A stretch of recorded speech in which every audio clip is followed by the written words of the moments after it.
Hello, everybody, and welcome to the Hand-Eye Society Super Festival. I'm Jordan Sparks, the Director of Technology at Hand-Eye, and I am so excited to have you here.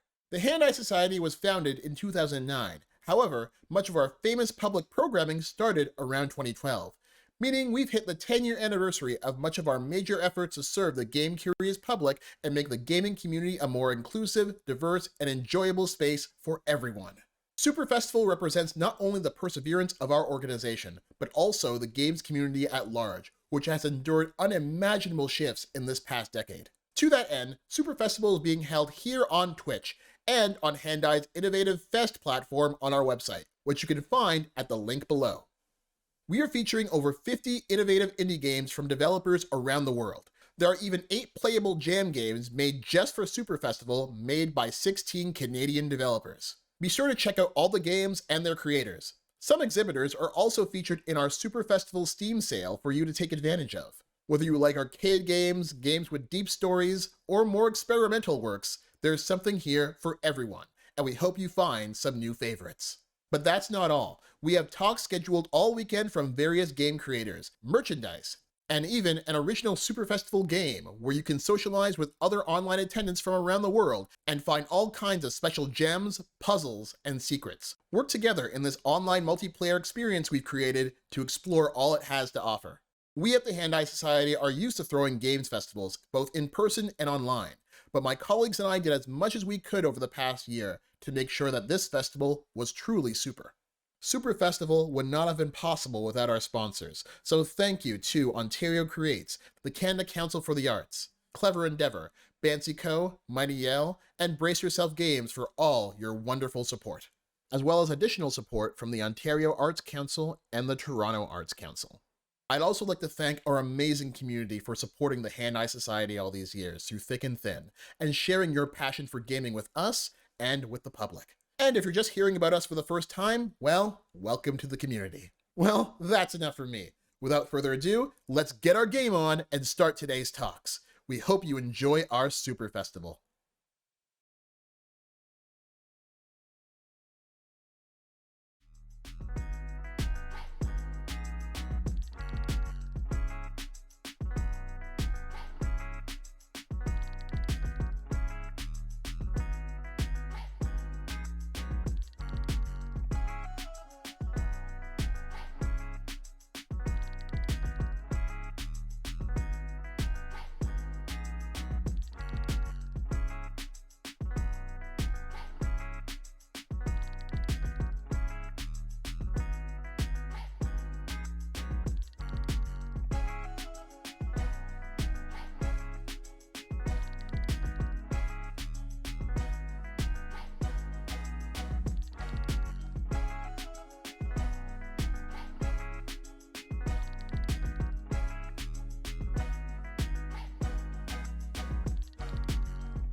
You made it!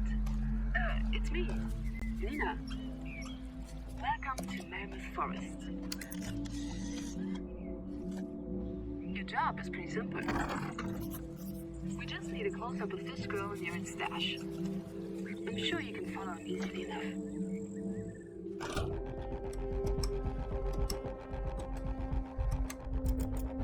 Looks like he goes a little further. Can you follow him all the way? Hey, you know how our study seems to be so well-funded?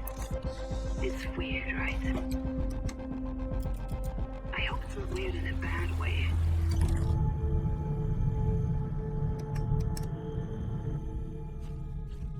What the? Is that what I think it is? Why would this girl stash dynamite and matches? What the ever-loving hell is going on? Ôi, xoay à. Mà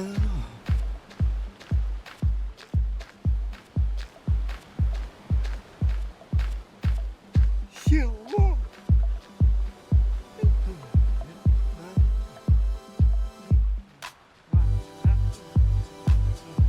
Nhiều hộp. Nhiều hộp. Nhiều hoài đã hoài. Ôi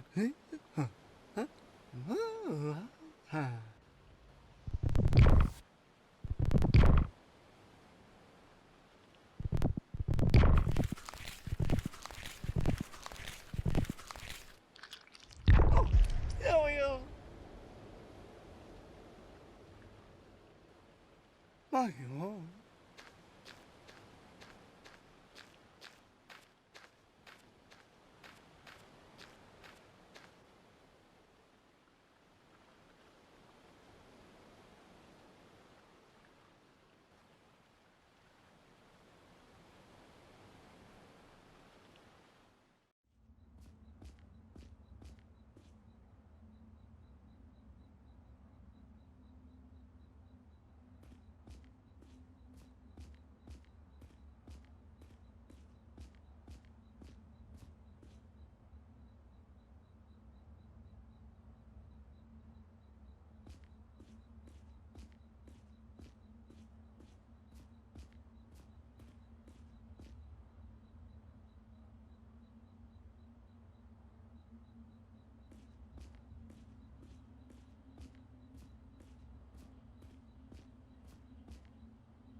This life was explained to me through the story of Nanuruluk, the colossal bear. No paws, teeth, nor others' patience measured to its own. It walked the earth for many seasons, growing until the land was too small for its comfort.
So welcome to Surfcross Pressure, Mental Health and Community Management. Thank you so much for coming and watching this panel today.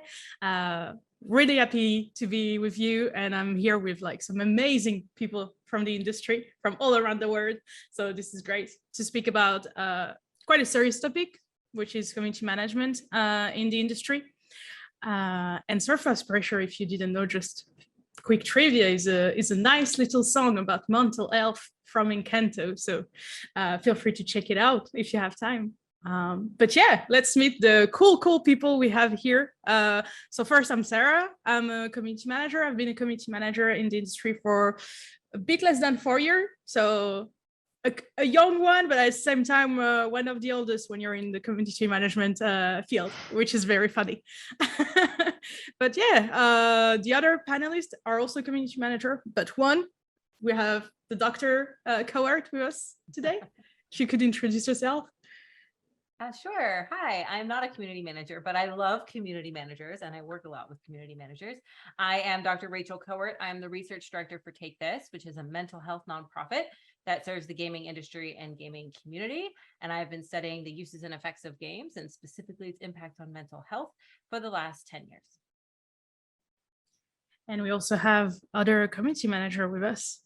Hell yay. So Sued, if you could introduce yourself. Hello. Sorry about that. Hello. So my name is Suad. I have been a community manager for the past 3.5 years. I come from a background of psychology and a little business on the side. And that's kind of how I got into gaming, community management to be specific. I've always had an interest in gaming, but more so as a community member rather than a community manager. But then with kind of my experience and studies in psychology and business, I find myself gravitating towards community management, and I just kind of went in there and it was a whole new world. And yeah, very different from being a community member. But yeah, I love it. I enjoy it. And I think it's very rewarding a lot of the time. Thank you. And Lisa, do you think it's actually rewarding? This is the trick question where you introduce yourself, actually. Oh my God, will I introduce myself? What a curveball. So hi, I'm Lisa, my pronouns are they, them. I am a French community manager and I work in the UK. I've been working for the past 7 years. So actually Sarah and Sword combined. That's fun. And I currently work at Nitspeed Games on their first title, Sunshine Days. I've been working there for a little more than a year now, and yeah, it's incredibly rewarding to be a community manager because you both work with the development team directly and with the players directly. You are that bridge of communication, and you get a lot of direct feedback, which can make your brain go, "Whoa, this is super nice and rewarding."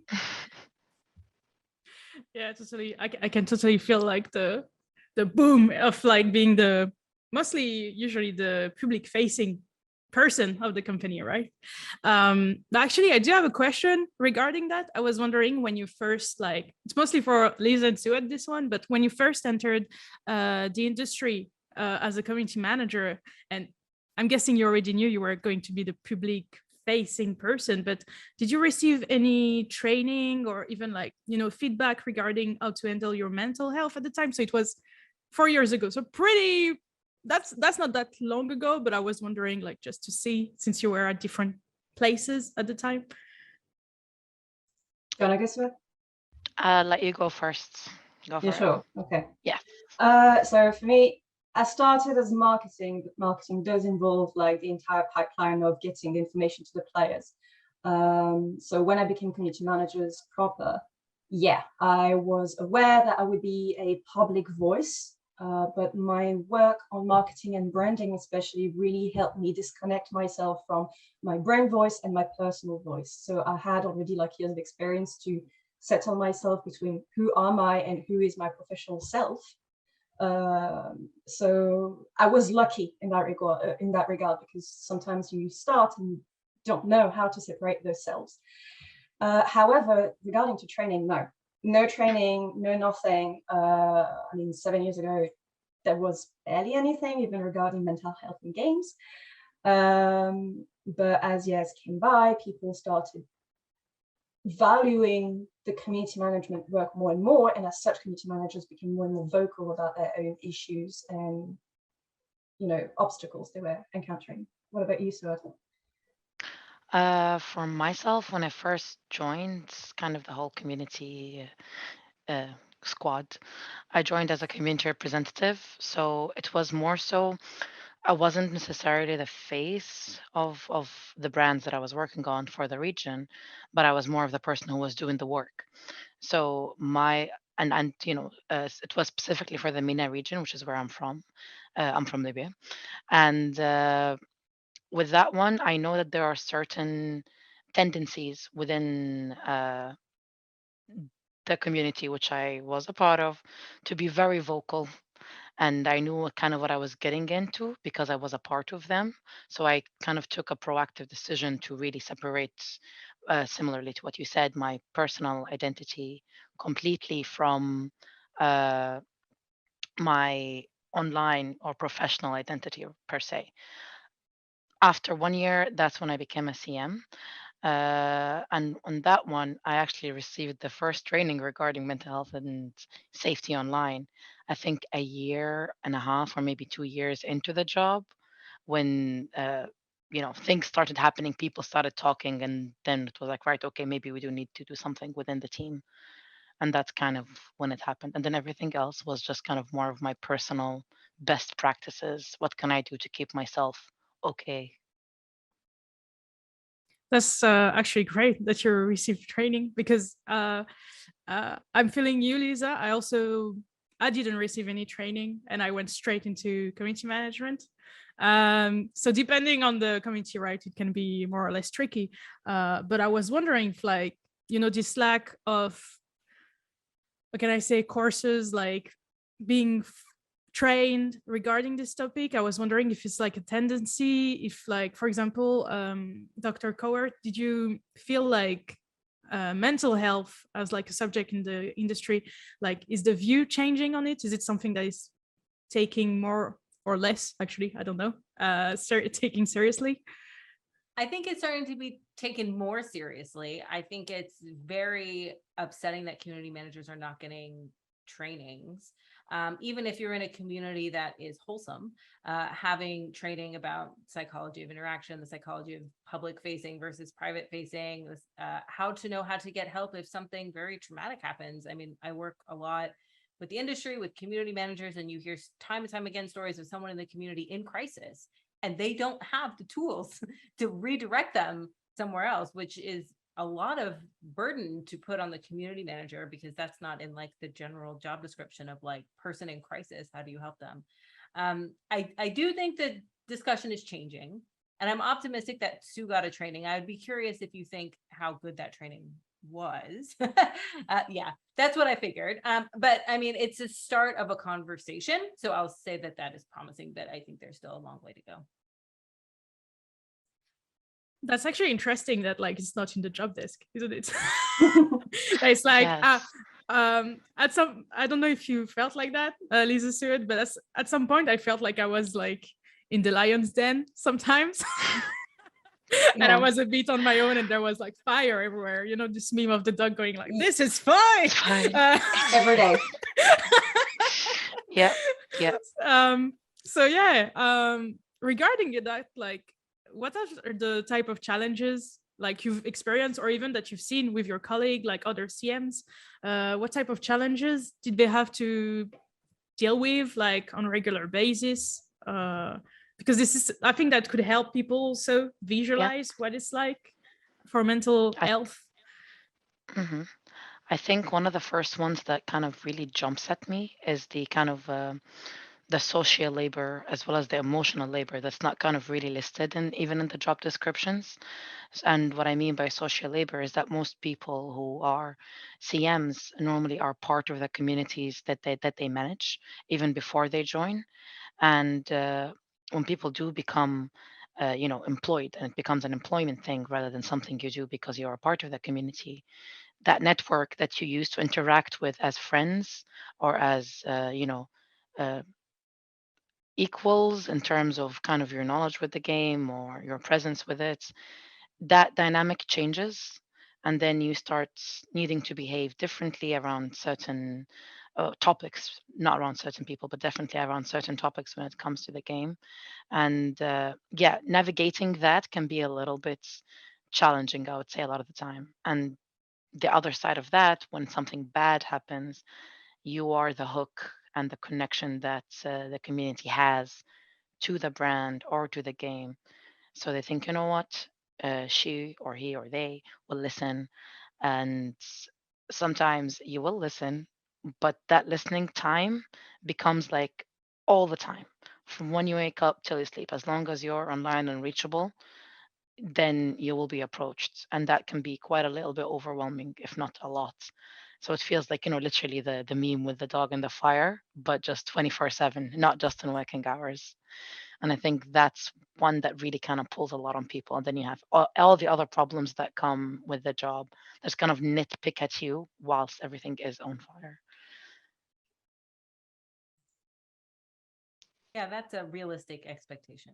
I just want to throw that out. That somebody should be there to listen 24 hours a day in Yeah. the fire along It's, with everyone. That doesn't require any mental health support, right? Because that's like totally normal.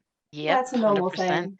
Yeah, yeah. I mean, I saw Lisa nodding, so I think that that's just the status quo. Huh? Yeah, it's so yeah, there are multiple threads and red flags to look out for when you start or even when you continue community management. For example, yeah, the constant need and feel like you need to be available for your community, but also for your team, to pass information as quickly and as clearly as you can. No, set work hours, turn off things, ask your job to have devices that are dedicated for your job so you don't look at your own personal phone. That is super important. Like, set physical boundaries between you and your job.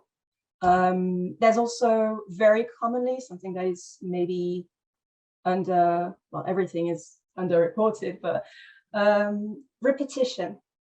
As a community manager, you're going to read the same messages and the same reports and issues over and over, and that does create a weird bubble in your brain. You're reading the same issues over and over and over and responding, parroting the same replies over and over, and that is tiring. Our brains are not made to be stuck and stagnant, and yet when you have thousands, hundreds of thousands, millions of players, you're going to receive hundreds, thousands, tens of thousands of tickets and comments and replies every day that are asking the same thing. So as a community manager, we try to have standard responses and canned answers and things that we're going to copy paste so we don't think about it.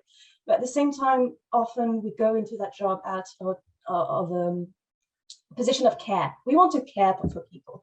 And once you start answering canned answers and pre-made things, you don't feel like this need of being caring is fulfilled. You don't feel that anymore, so you become more and more apathetic towards your job. And that's something to look out for, because that can lead to burnout. Definitely. Actually, it ties up like to a question that I've been asking myself a lot, like regarding there's a saying that I hear a lot, is that like, you go into community management, right, in the industry, but you're going to last like 2-3 years top, and then you're going to leave. There's really like this saying going around that like it's either seen as an entry level job, so you go for it just to have your first step in the industry and then you get the hell away from it, or you just pour yourself into it and, well, don't know what's happening, but like past 2 years, like a lot of people suddenly disappear from the field. So I was wondering if you think it's actually connected to mental health in any type of, I saw that eye roll, Lisa. I saw it. So I'm guessing for you, it's yes. Yeah, absolutely. The fact that it's considered a low entry job is a misconception. Just like, for example, QA is a low entry job. It shouldn't be that way. It's, there are skills that you learn, there are skills that you need, that you build with it. And as such, experience is valued and should be valued more in community management. Being able to know all the shortcuts to save your time, to save your energy, it comes with experience and you can't just make them up. And About the, yeah, I do think, I don't know about studies or anything, however, so I can't back that up, but I do think that out of the high turnover rate in the video game industry at large, I do think that community management should be one of the fastest, because often interns are there for short contracts and stuff, or even are not paid. So they don't really want to stay in a company that doesn't pay you.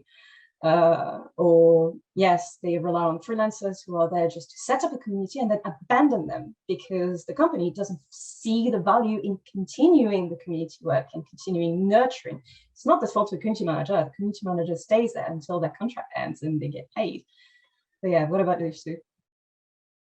What you are saying there really, really kind of touches everything that I think about, because to kind of address the question like directly in regards to the 2 to 3 years, I think it's like different variables that put that kind of time cap, and it's not necessarily the job itself, but sometimes it's the thing you mentioned regarding maybe one, the pay. So no one wants to stay in a job that doesn't pay you as much for a long period of time. This is number one. Number two, the repetition of the uh, project sometimes, or like I would describe it as a little bit of a glass ceiling. And I've noticed that, working on different projects with different games, that glass ceiling moves sometimes a lot higher, which gives you more time to, well, a longer battery or a longer stamina within the role, uh, versus in other projects and brands where I found myself saying, oh, I'm happy here now, but I don't see me doing this time next year. But for me personally, I found that changing uh, the project, changing the company per se, it feels like a whole fresh air, because the CM role is different from what I've seen within every company. Like they all do more or less the same thing, but how they do it, the ways of getting there, the priorities are different, which is it's going to be different between projects, so never mind between companies. And again, going back to the main topic, the mental health attachment part and the fact that it's not really acknowledged. I remember having a conversation with the community team lead per se, and saying, "Oh, I know like I've been told by people, look after your mental health."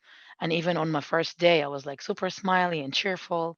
And I remember this, my teammates were like, "Oh yeah, she still hasn't lost her soul yet. Oh Soon." my God. And I was like, "Okay, sure, fine, thanks." Yeah, and not gonna lie, they weren't fully wrong. I had some rough days, and the one thing that hit me, I was like, okay, since everybody knows and understands that this job comes with certain restrictions in terms of your well-being, one, just because you're public facing and just dealing with the public online, and then there's all the other complications. If there is that culture of it being an emotionally taxing job, why aren't we putting things in place that just kind of come with it as a part of the onboarding? Like, like your welcome pack, you get trained for Jira, Sprinkler, Sprouts, whatever it is that you use. The same thing for mental health. And I was even pitching at some point to have a well-being officer to address these issues, because it's not something that you just, you're going to go speak to an online therapy chat, which is what I've seen most companies provide. Someone who doesn't understand the company, you could speak to them only once per day. They don't understand any of it. And having to explain that all over again to someone you don't know is super emotionally taxing. I just want to get it done with and dealt with. And the well-being officer can be more effective because they will know what's local. They can tell you, look, you can go speak to this. This is the tools that we can use. This is the local agencies that are for this is the current government programs that help you with your employment in general. Doesn't need to be industry specific. And yeah, so I think the lack of all of these things and the combination of them is what gives a short longevity to the role, not the actual role itself, I would say. Mm.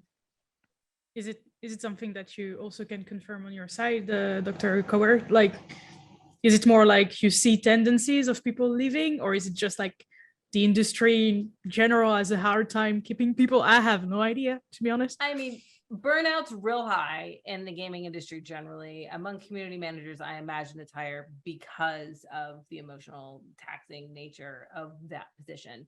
As far as I'm concerned, I'm always on the soapbox that community managers should be paid more, revered more, given more reason. You're the front lines. You're the front lines. I mean, it's shocking that it seems undervalued as a position, considering how central and how important that position is.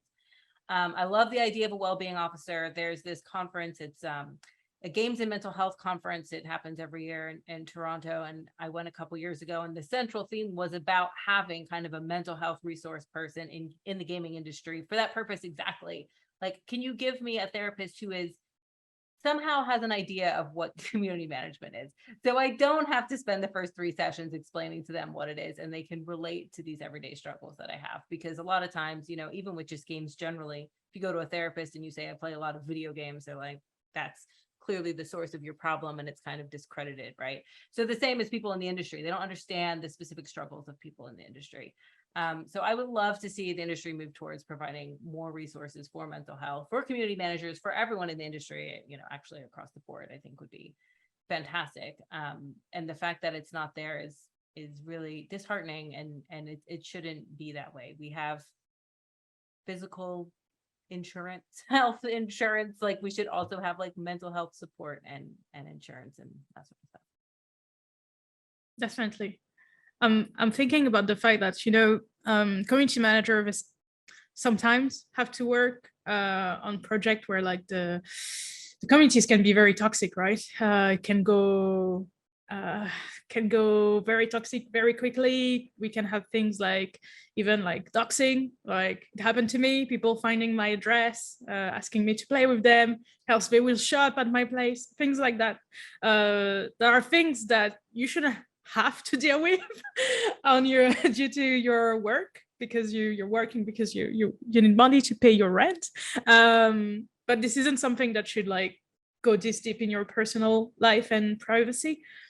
I was wondering if like any of you had like experience with like things or saw things that happen where you were like, okay, this is like a no-go.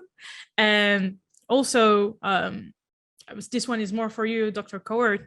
Do you have any idea of like what step should employers out there take to protect actually their social media team, their community manager? Is there anything we can do? Yes, there's things they can do. There should be a policy at step one. There should be a policy about what to do and who to contact when these things happen. And it's shocking how few people even have a policy. And if they do, the people there don't know about it. I give a specific training at Take This about the harassment of people in the industry via social media. Community managers never experienced that. I'm sure. And I was talking to a big AAA company, and I asked them beforehand, I asked everyone who was going to be there, like, do you have a policy at your organization? And like 75% of the people said no. And the person was like, the person who was running was like, actually, we do have a policy. And I'm like, well, it's not very good if they don't know it exists. And then I saw the policy, and the policy was very generic. It was kind of like, we don't tolerate hate on the internet. It's like, okay, I need to know a point person. I need to know the number to call. I need to know who to call if it's 2 a.m. and someone is at my door. Okay, is it the police first? Great. Tell me that it's the police, that I know I can call the police, and how that should escalate, and who I should talk to and who the support should be. So this needs to be at the top of the priority of doing this for the people who work in the industry, because it's not unique to community managers. I think it's disproportionately happens to community managers, but it happens to everyone in the industry. Definitely. Actually, Suad, Lisa, this is very intrusive, but I'm going to ask you a question, like regarding like, I don't know if you've experienced doxing or violent players or players contacting you or calling you at 3 a.m. on a Saturday night. Hell yeah. Things like that, you know, you don't really want to deal with. I was wondering if like you found any tools or even like had made changes that made those type of things more like a bit less annoying and less of a mental charge on you, like throughout the years. Did you find any ways to face? That's a really good question. So I don't think so. Again, I could be ignorant about this, about the policies of my own company, and I should be better about that and look at it because I forget things quite quickly. But I don't think I've ever worked with a game company that had a entire harassment policy or step by step, as you described it, Dr. Coward. However, as soon as I write NetSpeak, since I was starting the community from scratch, I looked over other community managers' resources, and someone in a community manager in the Discord had shared a document they had created about what is community management, explained to the development team. What is it necessary? What do you want to do as a developer if you want to be involved and, for example, join social media, create a Twitter account and share your development devlog, something like that. And so I copied that with the permission and I made it my own for NetSpeak, saying, what do we do? What are social channels?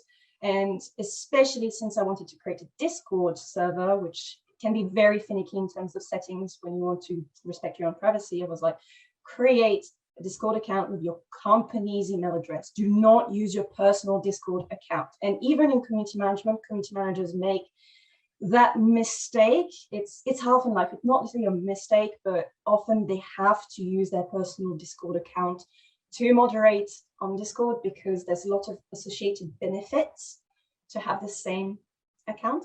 And so I was like, do not do this. Have dedicated professional social media things. And here's how you create it. Here's how you validate it, because that way, and it has to, turn off DMs by default. I do not want you to receive any DMs. And I do that sort of for myself as well.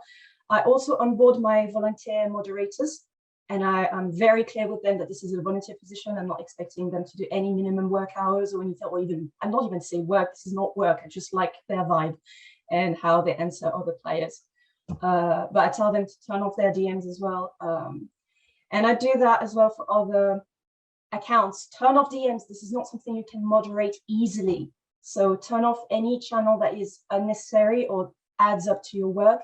If people want to contact you, have a dedicated email address or form or anything that you can look at easily to minimize the amount of things you need to look at every day, basically. Yeah, there's a lot. This is not perfect, but this is basically what I felt I could do with my community management tools, within my work hours, within what I do every day.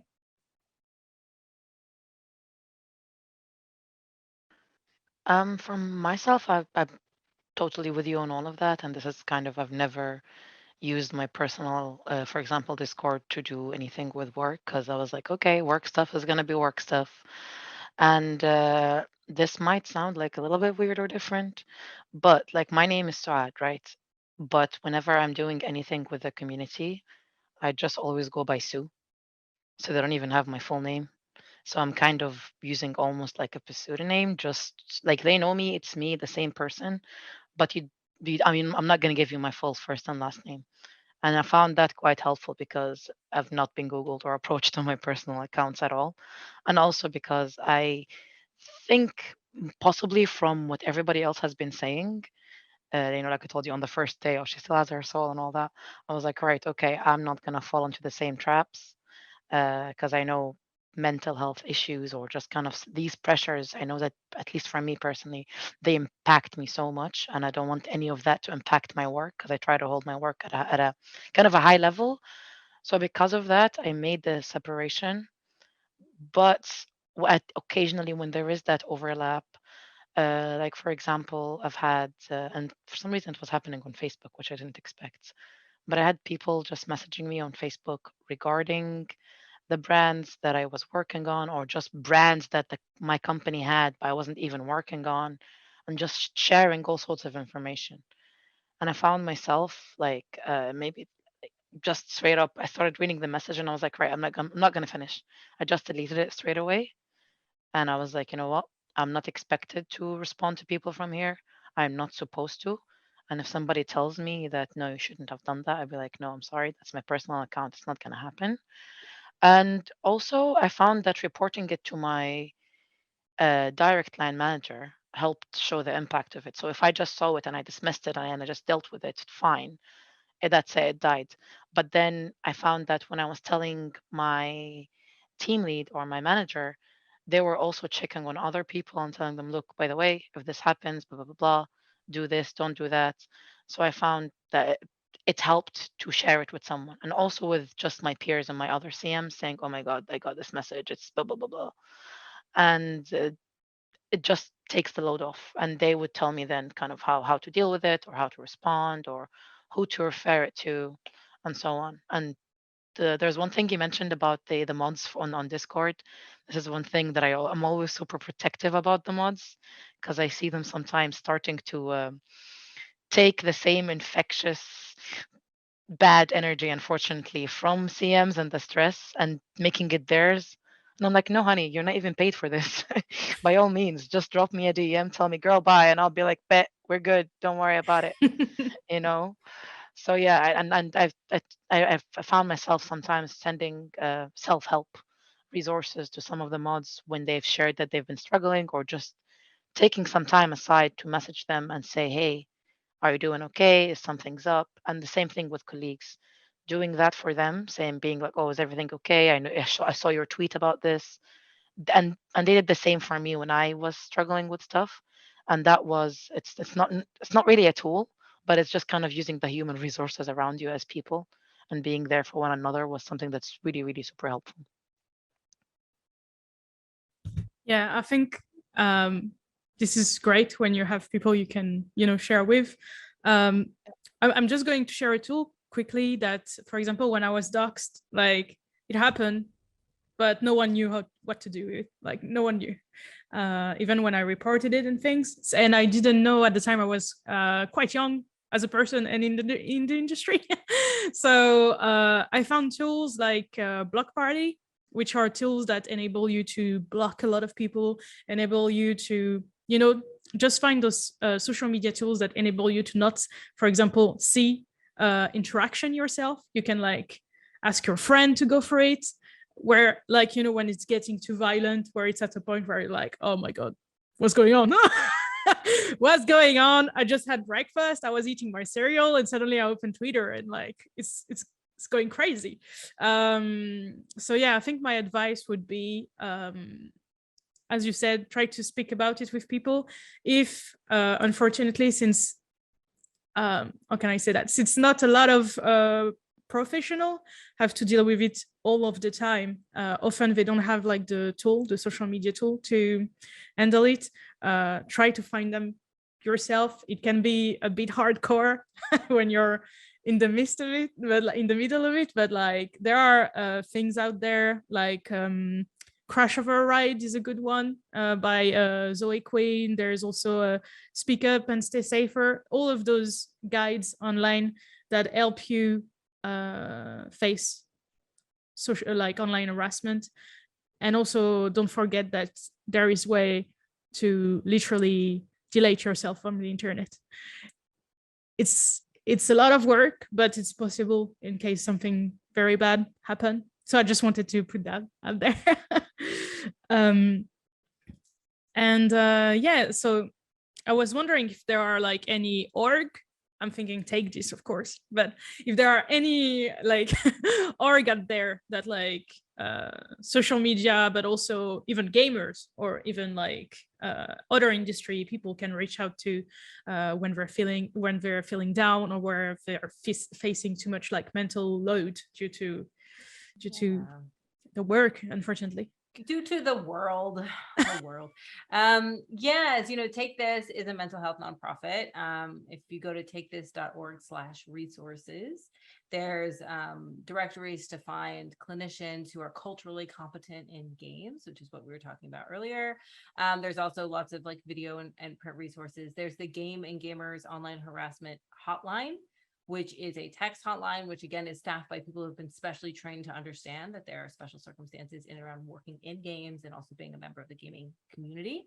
And also, your fellow CMs, like there's nothing like the bond of a stressful job to bring people together. So, I mean, I think that if there was like a Discord where CMs could go and talk to other CMs, because like you have the resources, right? You've been through these things, you understand what you're talking about. And I think that that's an invaluable source of emotional support, especially when tensions are high. I want to give a shout out to Safe in Our World in the UK. Yes. And I wanted to address it earlier, but I didn't want to break the flow of conversation and questions. They do provide free training for community managers. It's still very much how to handle crisis, like mental health crisis in your community and in your team. But this is a lot of advice that you can apply to yourself and have to think about yourself as well. And mental health is very much like physical health. You cannot help someone in crisis if yourself you are in crisis. You need to think about yourself first. If you cannot help a player or team member in crisis, tell it. Say it straight away. Tell it to someone on your team, like, no, I cannot handle this right now. Can you please step in? Is there any other way to handle this? Because we take a lot of mental workload on ourselves, just like you were saying, Suad, about actively asking your team members if they are okay, even if it's something that we are very aware of because we'd like someone to ask us if we're okay. And then you create this sort of positive feedback loop of people asking and checking in. Often we are the people starting this. We take the charge on ourselves, the emotional charge to take care of others. And we shouldn't be isolated in this. I'm gonna name something that I used when I felt not necessarily harassed, but I was reaching a really difficult point. And it's not gaming related, but it is UK based. And I found that where just one day I just kind of had a really bad day at work, and I found myself Googling, what do you do if your mental health is making you want to quit your job? And from that research, I found that there was this program for an occupational therapists or an occupational assistant per se, and it's you go in, you fill in like this very short form, and somebody gives you a call. Hey, you free to talk? They ask you why you're interested in the service, and what the service gives is a 9 month uh, program, I suppose, where you're assigned to a practitioner and you talk every month, and it's all work based. So it's like therapy, but it's really, really work based. And whilst the individual I was assigned to had no idea about the industry at all, I found that a little bit relieving, to be honest, because sometimes I felt like I was just constantly surrounded with the world of gaming and the industry and the devs and the studios and this and that, and being pulled away from it a little bit and having someone who's equipped with the right knowledge about kind of mental health workspaces, and a company is a company and a job is a job. I found that extremely helpful, and I'm still with that individual, and I can say that it really made the biggest difference in how I managed certain issues that I had, whether it's kind of within you know the business side of things or within the community side of things. It helped me really manage it because of that non-biased or non-gaming focused view. So the point from this is seek other resources, not just kind of gaming focus, because they help. They definitely help. So that's a very I can tell from the discussion is like very heavy, and we're it's a very an important topic, and we probably need to dedicate like hours to that honestly. But just to get us rolling, I was wondering if you had any advice you would give to someone who's actually just starting out in community management in game, or just in gaming generally, and are aware of their mental health, but that's the way you do it, right? You enter the industry and then you see stuff and you're like, that's not what I expected. Right? So I was just wondering if you had any advice for those newcomers. Maybe Lisa, if you have one for someone just starting out. Yeah, very funnily enough, yesterday I was doing a one-on-one coaching with my CEO about self-growth, and shout out to Callum for doing this. Really appreciate it, bro. And no, it's really nice because it helps me reflect about my job and what I want from it. And he asked me the same question, like, what would you want what would you tell a junior to prioritize in community management? And amongst my personal pillars, I had health and finances, and I said definitely health and finances. Like, it's okay if you're not super proud of your job in the sense that you're not necessarily working for the best, biggest work company ever. It's okay if you don't really know what you want to do out of your career right now, but prioritizing your health and priorities and getting paid for it, for your job, is super important. So I'd say out of networking, because that's one of the basis of game industry. That's something we tell everybody, like, start networking. It's network for people who listen to you as well, and who you can listen to, and give that, again, positive feedback of you are here for me, I'm here for you, and we share our struggles, and we try to find constructive ways of addressing them, and see if there's a pattern, see if it's a attitude problem or an industry problem, and what can we do or not do about it right now. I think, yeah, find those resources and address them before there's a problem. Definitely. Dr. Cowart, do you have like any advice you would give to someone, anyone, actually, not even a CM, anyone starting on I think taking care of yourself is important, or you're going to get burnt out. I don't remember who said it on the panel, but it was like, if something comes up that's too close and you know you can't handle it, like, outsource that to somebody else. Like, don't feel like you have to take everything. Find your community, find your groups of colleagues, find your emotional support, and definitely use them as the support as you need. You don't have to do it all the time, because it's a lot. It's a lot. And you, Sue-Ann, if you had like to train someone today, right now. Right now. Right Cool. now. Let's I'm go. sending someone to your house. So I'll make them the best AM they can be. Send them over. But in terms of what advice I would give them in terms of kind of looking after themselves is to stock up on tools or kind of coping mechanisms per se. So if someone knows that, for example, online harassment, or I mean, of course, it bothers everyone, but if they know that they might be more exposed to it because they already have a following per se, kind of looking into ways to basically taking a preventative approach. So if you know that you'll be, for example, doing streams, find out what streamers or people who are within the industry who do stream, how do they keep themselves safe, and learn those methods. Like, there's a lot of tried and tested methods. Ask people, and everyone that I've personally had spoken to and asked for advice regarding these things were more than welcoming and helpful to just be like, yes, use that, do this, don't do that. So if you have a specific concern about something, go ask someone who's doing it, and that's in relation to a specific task.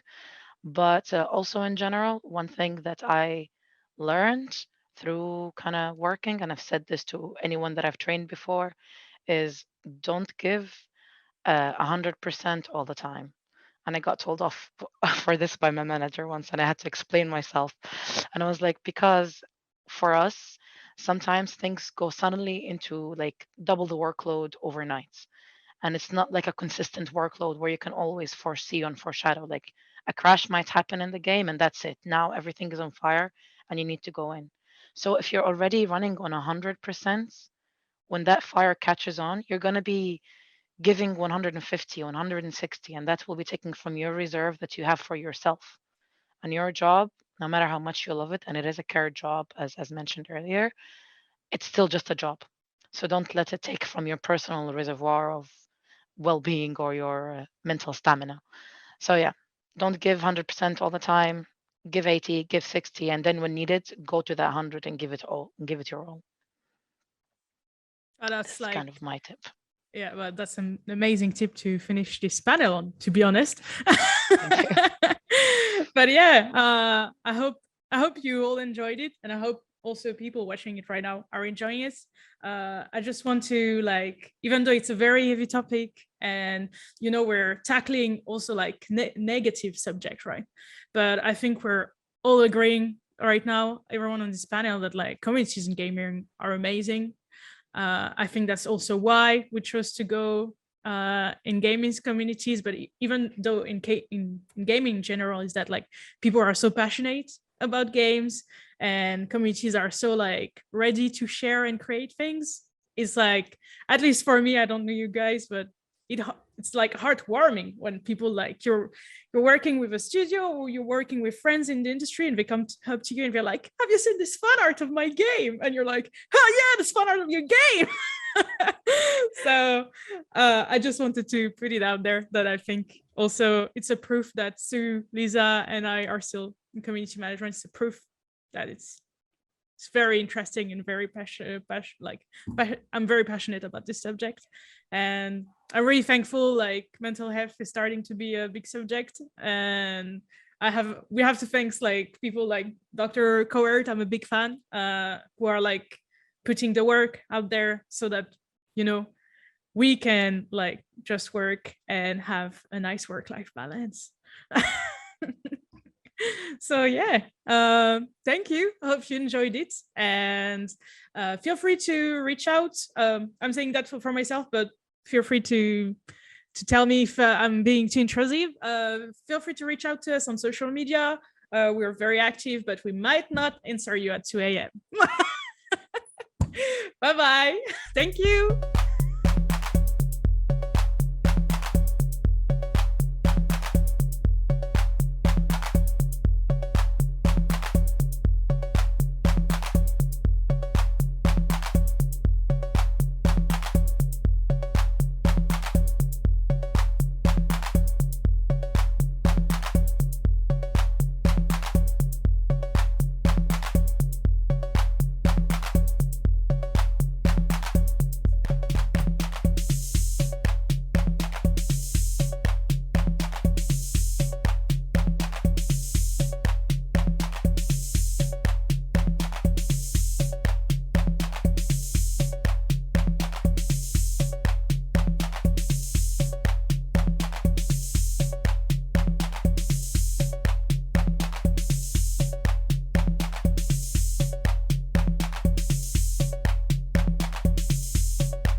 is great.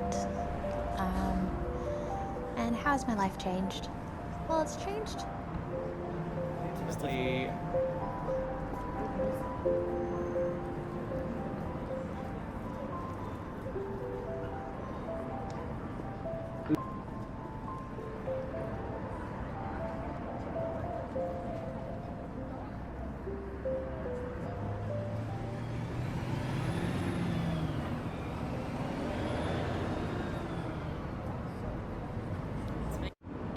Or do I want to have an impact on the games industry because it's such a new field? Or do I want to spend my time?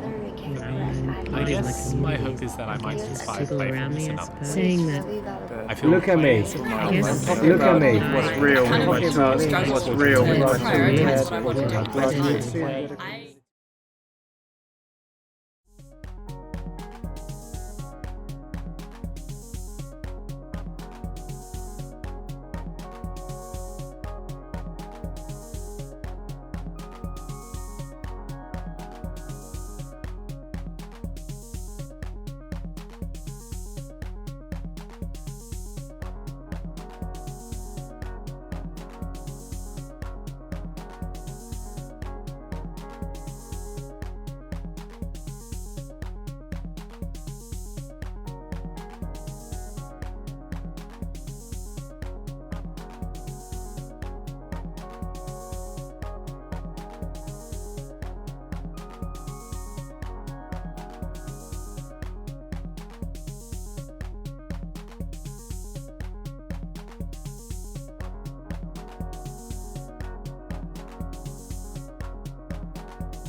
Can you play something? For their friends and family.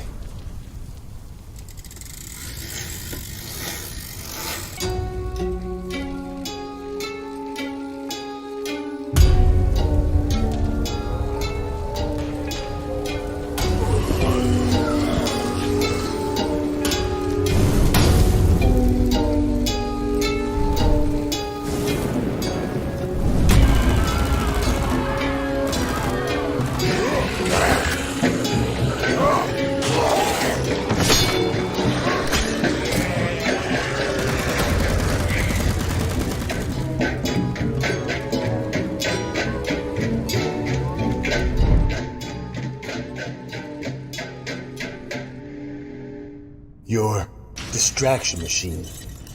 Will it save our people or lead us to ruin?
La definición de un río sí, te la van a decir, pero cauce que transporta agua.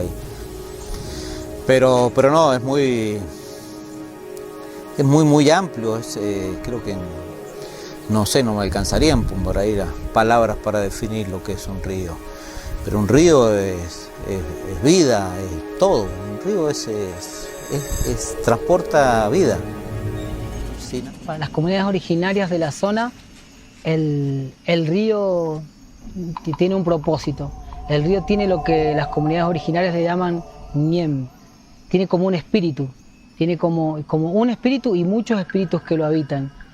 Por eso cada vez que una comunidad originaria de la zona tiene que hacer algo con el río, tiene como costumbre pedirle permiso.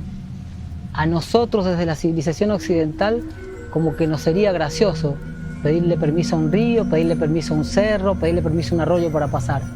Pero las comunidades originarias acostumbraron a que el agua tenía un sentido para ellos y entonces por lo tanto había que tratarla como un hermano más.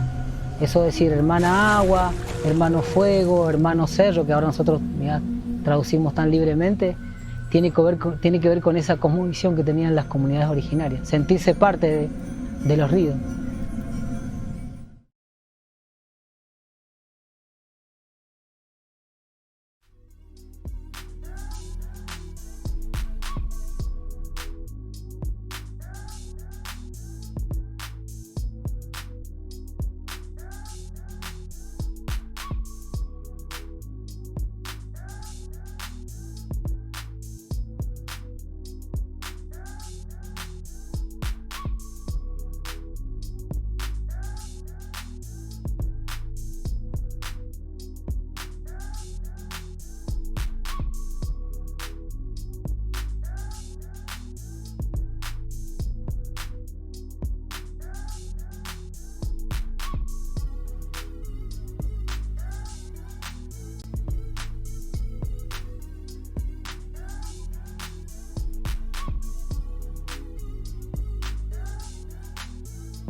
Hello, everybody, and welcome. I am live once again for the last time, this time for the Super Festival. We have our last live session here for you today, and I'm so excited to start this off. We have Tony Howard Arias here, who has cracked the code on how to market games and has figured out a way to do so with early access. So give a warm Hand-Eye Society welcome to Tony, and he'll tell you all of his secrets. Take it away. All right, Jordan, thank you so much for having me. I'm on now, right? I'm live. Yeah, I see myself there. Hello, everyone. Let me know if there's any audio problems. I'm Tony Howard Arias. I'm one of the co-founders of Black Tabby Games. Right now, we're working on 2 projects, Scarlet Hollow, which is an episodic horror visual novel that's currently releasing through early access, and Slay the Princess, which is a non-episodic horror visual novel, which isn't out yet, but it has a demo. Slay the Princess has a free demo on Steam. You can play episode 1 of Scarlet Hollow on Steam. Check them out. So I'm here to talk more about the first of those two games. and specifically talking about how to market video games in general, how to market narrative games specifically, as well as talking a bit about using early access as a tool to support what you're doing, figuring out, is this the right tool or is it not the right tool, and just the best way to leverage these things. I see some of the fans are in chat. So yeah, here's the rundown of what I'll be talking about. For starters, we'll be doing an initial dive into just the basic question of what is marketing. Something that I found is that in a lot of the game development and game marketing communities I lurk in and participate in, you'll see a lot of postmortems, especially from indie games, that someone put years of passionate labor into, game came out, game flopped, and then the postmortem says something along the lines of, if only we'd marketed more. But then there isn't really an explanation of what that means. And I think for a lot of folks, the concept of marketing is this nebulous thing. And I think it's important to talk about what we mean when we say this should be marketed more, you should do marketing differently. From there, I have a handy chart of Scarlet Hollow's sales figures from Steam with the little y-axis scribbled out so you can't know exactly how many copies we've sold. But I'll walk through what each of the sales spikes has been and talk about how that can tie into a marketing strategy overall. From there, be giving a big picture of what are different ways you can market. Talk a bit about what's different about marketing narrative games, because they are very different beasts from, say, a pixel platformer or a deck builder. From there will be a deeper dive into how you can specifically play to the strengths of narrative games and minimize their weaknesses when it comes to marketing. Talk a little bit about community management, and then hopefully leave a healthy chunk of time at the end of the session for Q&A. And once we're through Q&A, I gotta go right back to crunch time. So what is marketing? The best way to describe it is marketing is everything you do to get your game in front of people. So a lot of folks, when they hear marketing or that they should do more of it, it might be, oh, should be better at Twitter. I should have emailed more people. I should have bought ads. But marketing actually extends way beyond that to the absolute earliest parts of your game development. Choosing what genre of game to make is a marketing decision, because you can look at how did other things in this genre perform? What did they do right? What did they do wrong? How do I fit in there? What are the expectations I can have for my own labor going into things? A good general rule of thumb is that for something like visual novels, one that kind of extended beyond the normal popularity sphere and that a lot of people know about is Dream Daddy. You can make an estimate for how many copies a game like Dream Daddy sold and then say, well, if I'm doing this, this is the best case scenario. Here's a bunch of things for like a middling case scenario. What does this mean for the resources that go into this? A major component of marketing is this thing that we call beats. And a beat is essentially an event that gets attention. Some beats are going to be kind of things that just happen to you. Right. For us, for instance, I'm calling these circumstantial beats. When we launched the Slay the Princess demo, Manly Badass Hero decided to reach out about getting early access to it, made a video. That video has 1.3 million views and probably translated to 10,000 wish lists. That's not a thing that we have direct control over, so that's more of a circumstantial beat. Whereas on the other side of things, you have a manufactured beat, which is a news event that you are in control of, you create and you put out there. So a manufactured beat, in the case of something like Scarlet Hollow, might be we are working insane hours to get episode 4 done for Halloween. When episode 4 comes out, this is new content we're putting out there. There's going to be a surge in discussion around the game, a surge in attention, and then there's a question of what we do with it. Something that I think a lot of game marketers should start thinking more about is how to optimize their own outreach and marketing strategy around these beats, right? So it's like if you're just emailing press every week without any external context, that's going to be less effective than planning around a period where your game is going to be more interesting to cover or is going to generate more attention.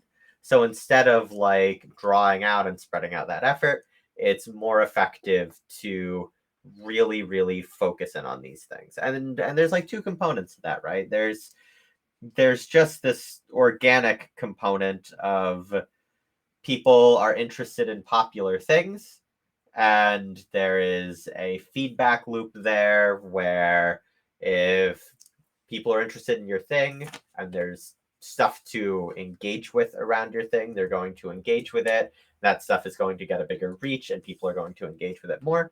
There's also the question of the algorithms that dictate everything that we do as modern people and businesses, where, for instance, Steam will decide how much traffic it gives you based off of how much money like per hour you're making them, or how much money per amount of visibility. So when you release a new update and there's a sale that goes along with it, a platform like Steam is going to say, wow, this is making us a bunch of money. Let's show this to more people. So again, you want to focus your efforts there. Here's the general graph of what Scarlet Hollow's sales chart has looked like since we entered early access. This isn't the full thing because our game is split out into 2 Steam pages. We have a free prologue, and we also ran a Kickstarter, so you don't see Kickstarter revenue here, but this is from that spike at the far left when we first entered early access, which was the launch of episode 2. And this is up to date as of like early September or something like that. Going through these real quickly, you'll see a mix of manufactured and circumstantial beats. So episode 2, the game coming out, was pretty big. Spikes often recede very quickly. We have a secondary spike immediately afterwards where Gab Smulders, who played episode 1 back when it first came out, played episode 2, big bump in attention, subsided again. A very short-lived but large spike from Kotaku playing it, calling it one of the best narrative games in years. Thank you, Kotaku. That again subsided. Then we have 2 spikes in October of that year. One was our first 20% off sale, which we launched alongside a patch that redid a lot of content for the first couple episodes in the game, mostly buffing some underpicked traits, giving you the ability to punch one of the monsters in the first chapter. People liked it. Pretty large spike. Next one is the Halloween sale. Neither of these are that surprising. October is the month when people like to buy horror games that don't usually buy horror games. Later on, you see a spike in December. The point where that arrow is pointing to is topping one of Kotaku's Game of the Year lists. And then that spike continues through the Steam Winter Sale, subsides a bit. Episode 3 comes out. That's just a big content launch. We have a couple of smaller sale events between episode 3 and late July, which is when we announced Slay the Princess, our second game, which drove a lot of additional interest in Scarlet Hollow, and you can see tiny themes towards the end of that graph. There's a few things I'd like to stress here. I think one of the most important things, there is a fixation from indies about getting press coverage. There's like prestige to it, and it can be helpful in that it gives you stuff you can put in your trailers. It gives you stuff you can put on your Steam page. It gives you things that'll pop up when people Google search your game title. But it is far from the end-all be-all. Both of our games have had quite a bit of press coverage. I think Scarlet Hollow has had something in the realm of 30 plus articles written about it. Slay the Princess, about a dozen. The only articles and coverage I've been able to map to an increase in sales at all were a glowing review from Kotaku and topping one of their editors' Game of the Year lists.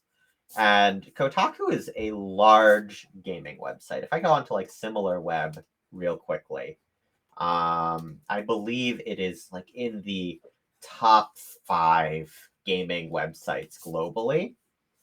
And it's worth, yeah, it's the number 9 top gaming site in the United States. And it's worth stressing that like this is the effect of getting top tier coverage from a top tier website, and it's sales spikes that are comparable but still less than streamers picking up our game, less than patches and running discounts on Steam.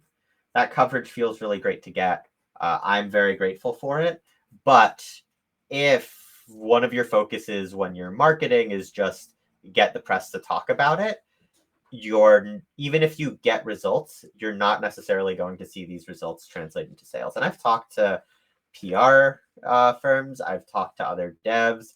These sorts of spikes for top performing press coverage are entirely normal. I think I was tweeting something about this the other day, but I almost wonder if like a good way to think about something like press coverage is more a validation that you're doing something right, though it's not the only validation that you're doing something right, rather than a thing to pursue. And this is actually a pretty common concept in marketing where it's like there's things out there that are indicators or metrics that show you're doing well. But if you focus all of your asks and focus all of your efforts onto improving those metrics are no longer good predictors or measurements of what you're doing. You'll actually see this with a lot of games on Steam where every single thing they do pushes people aggressively to wishlist, where those titles will often underperform their expectations based on their wishlist numbers when they launch because they've put a bunch of labor into getting wish lists at all costs. I think another thing worth mentioning, content creators have been great for us. The couple big ones that have played our content, like those have had really big spikes to them. Generally speaking, I feel like there's 2 types of large content creators.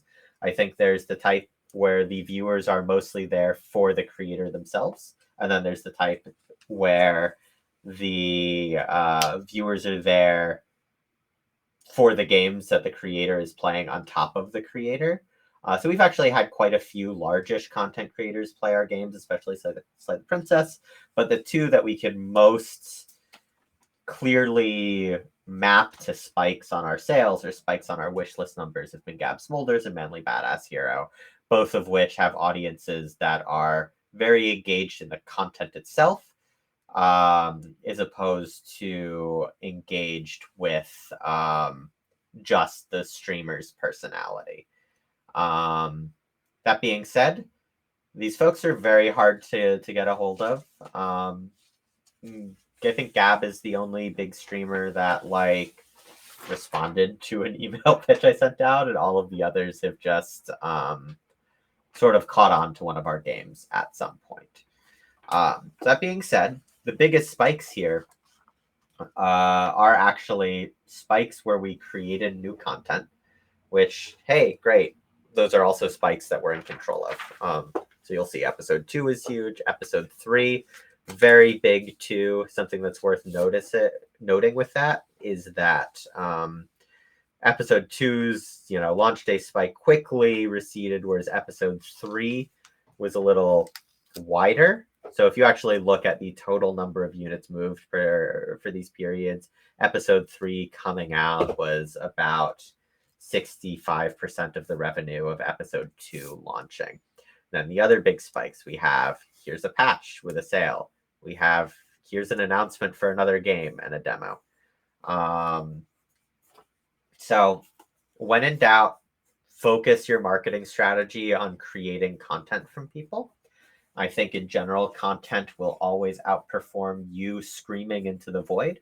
A singular voice screaming into the void is going to struggle to accomplish much of anything. And ultimately, you want to do what you can to move yourself into a position where when new content comes out, you have a chorus of voices screaming into the void alongside you. Another thing that I'd like to stress is it's helpful to focus your asks of your community around these spikes. This is similar to what I was saying earlier about like the hypothetical dev that's reaching out to the press all year round. The press is going to want to cover you when one of these spikes is happening. The press is going to want to cover you when there's an announcement, or when your game comes out, or when there's a big new,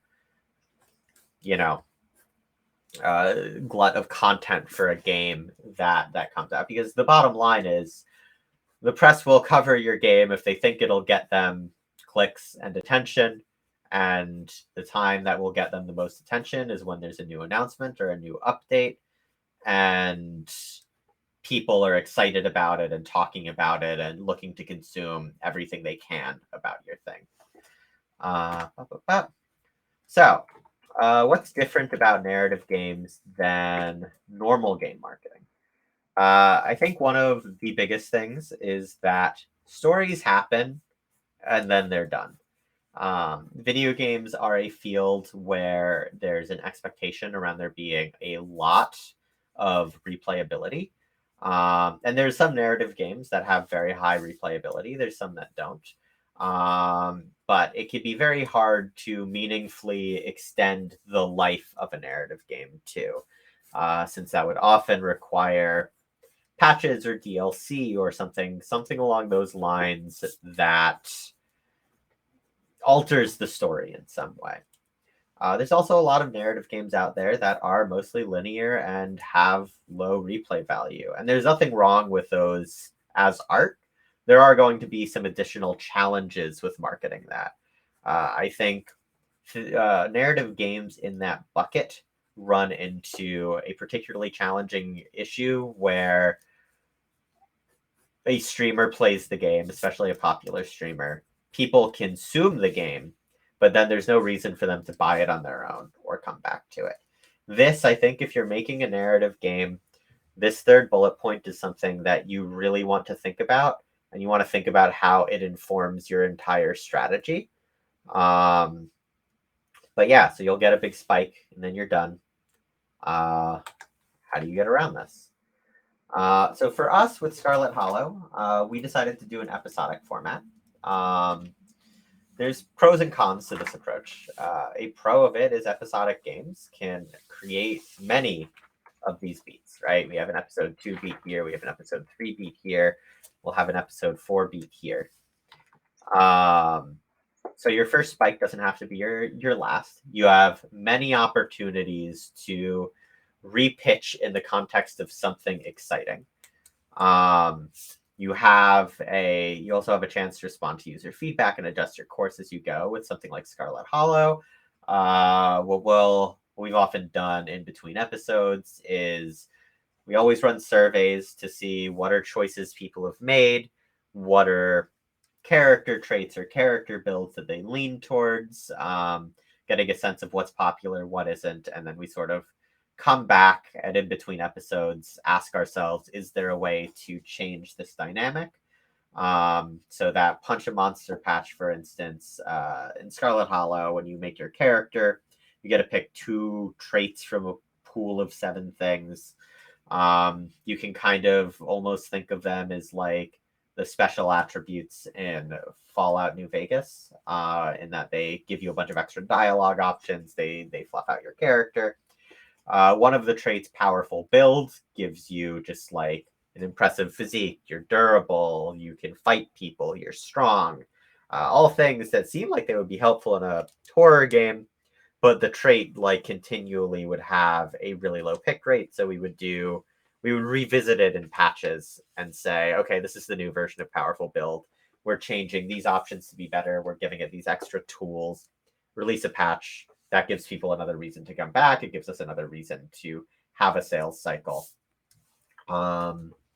Another good pro about releasing episodically, at least for Scarlet Hollow, is that it's a powerful vehicle for community.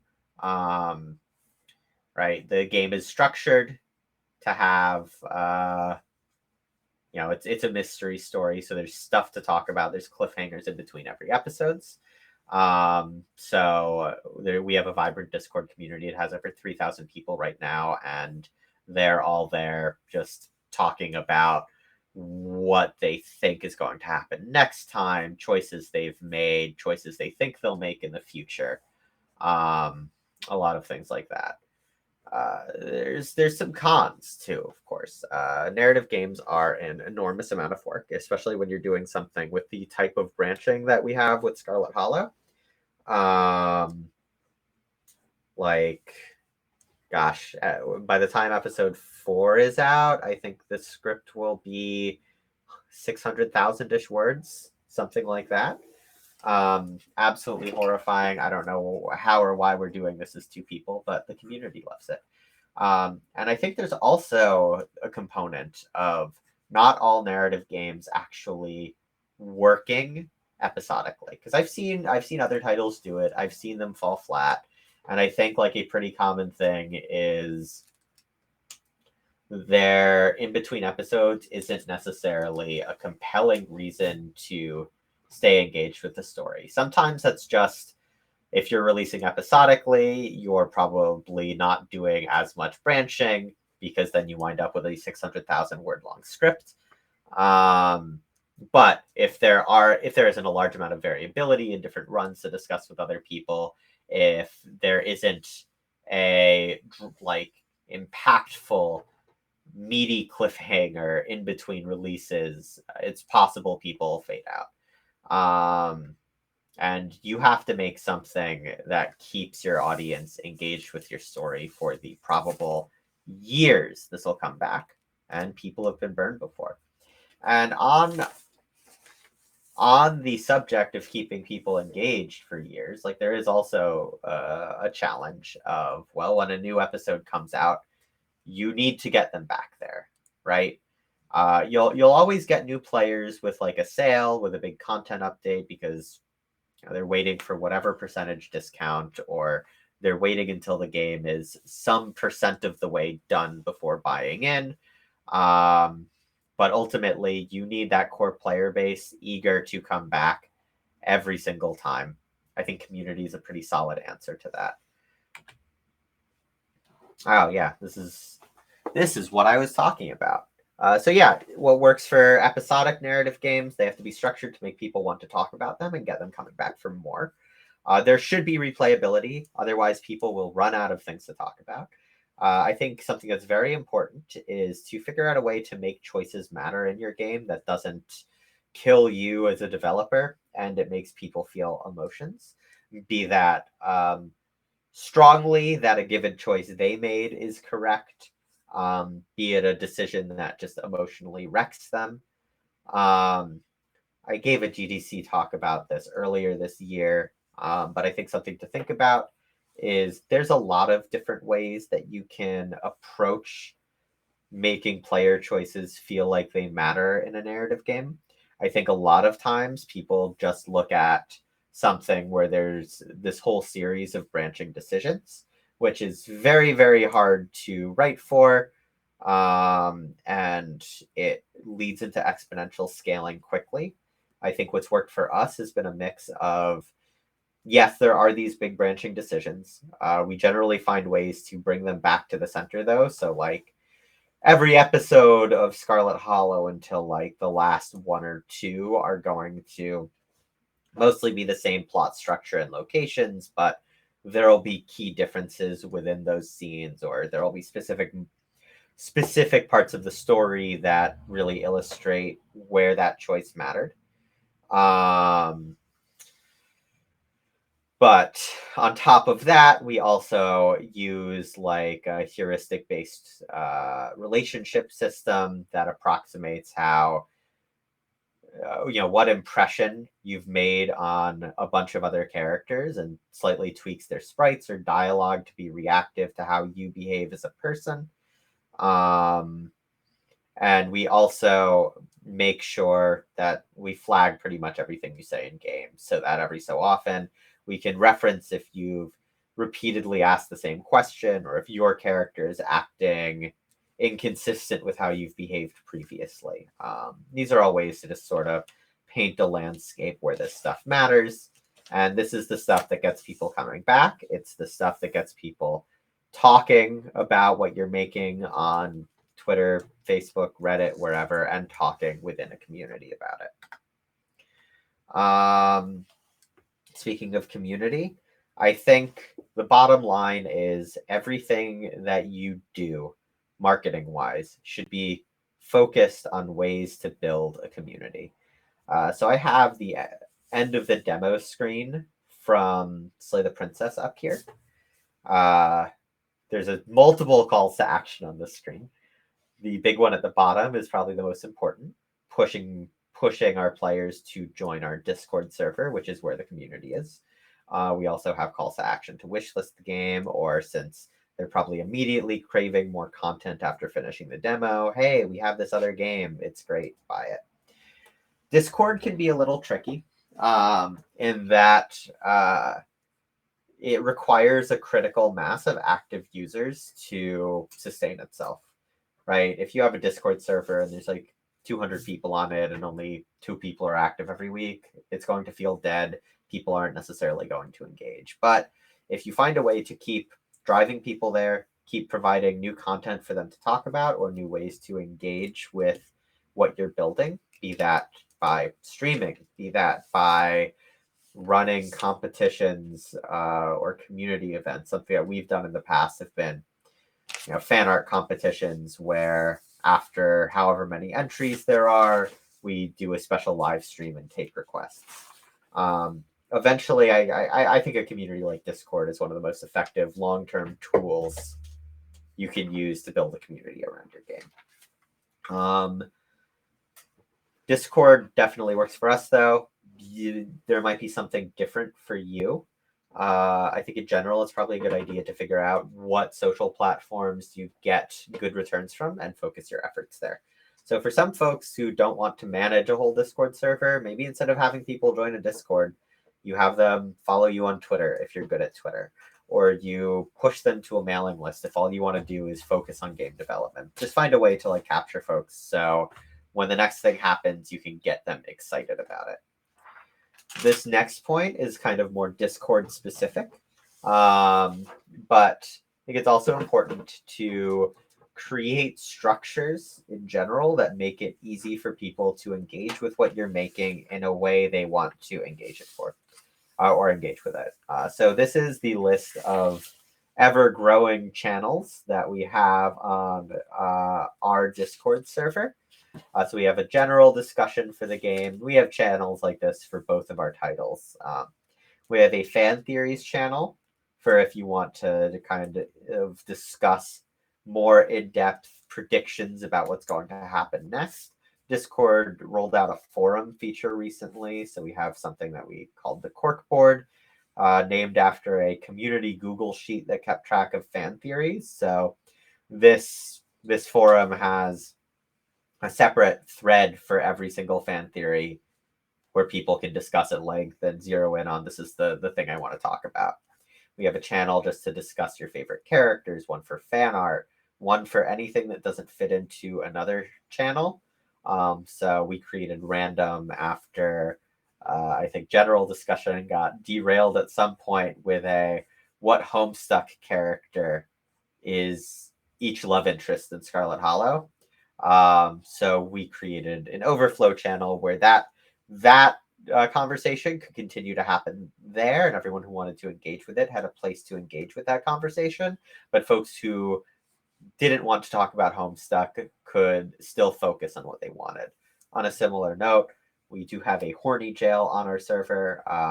Folks have been very thirsty for the love interests in our games. So we wanted to create an environment where those folks can express that thirst in a still safe for work type of way, but to also move that away from the rest of the community. So folks who would rather focus on theories about the plot or theories about characters can do that, while other folks can focus more on the romance side of things. And we also have a bug report channel, screenshots, memes. Something that's very nice is things like the memes channel, things like the screenshots channel are good ways to lower my own workload from running our Twitter account, where sometimes someone will just share a screenshot that a bunch of people love, so I know this is something that's probably going to resonate on Twitter too. We also, because our game has scaled enough, have separate locked communities on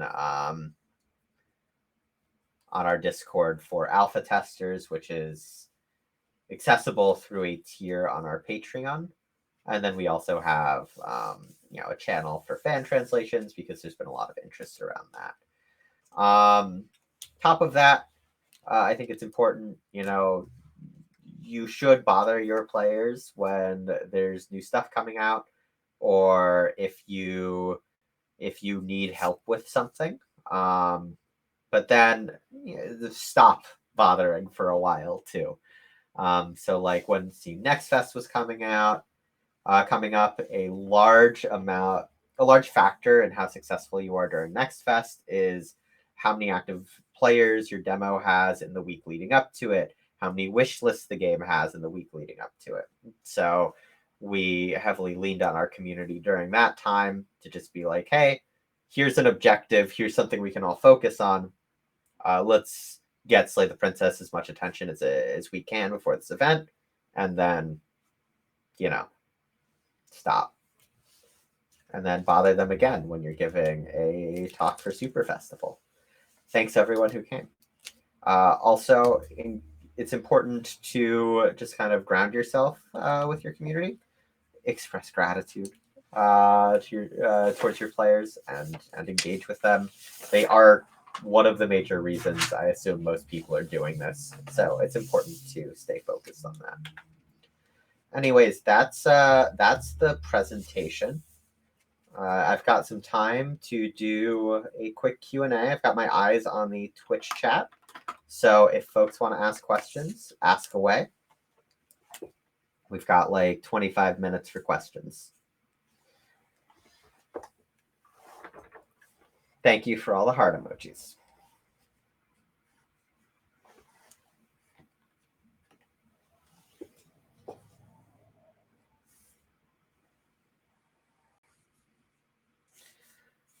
What's a hint for episode 4 you'd like to put out into the ether?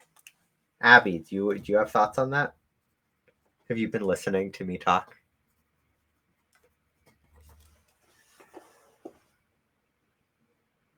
I cannot read that.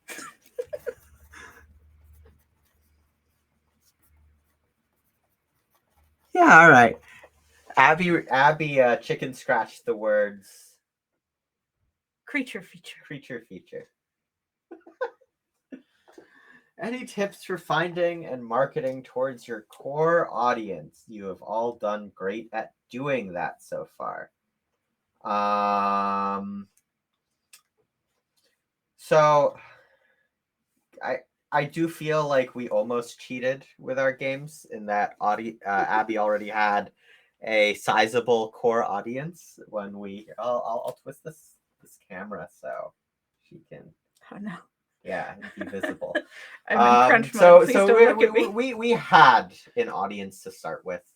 I have spent a lot of time thinking about like, well, if we didn't have that, how would I do that to start with? I think if you have good video editing skills, or you have if your game's content is well suited for TikTok is probably the easiest platform to build an audience on out of nothing.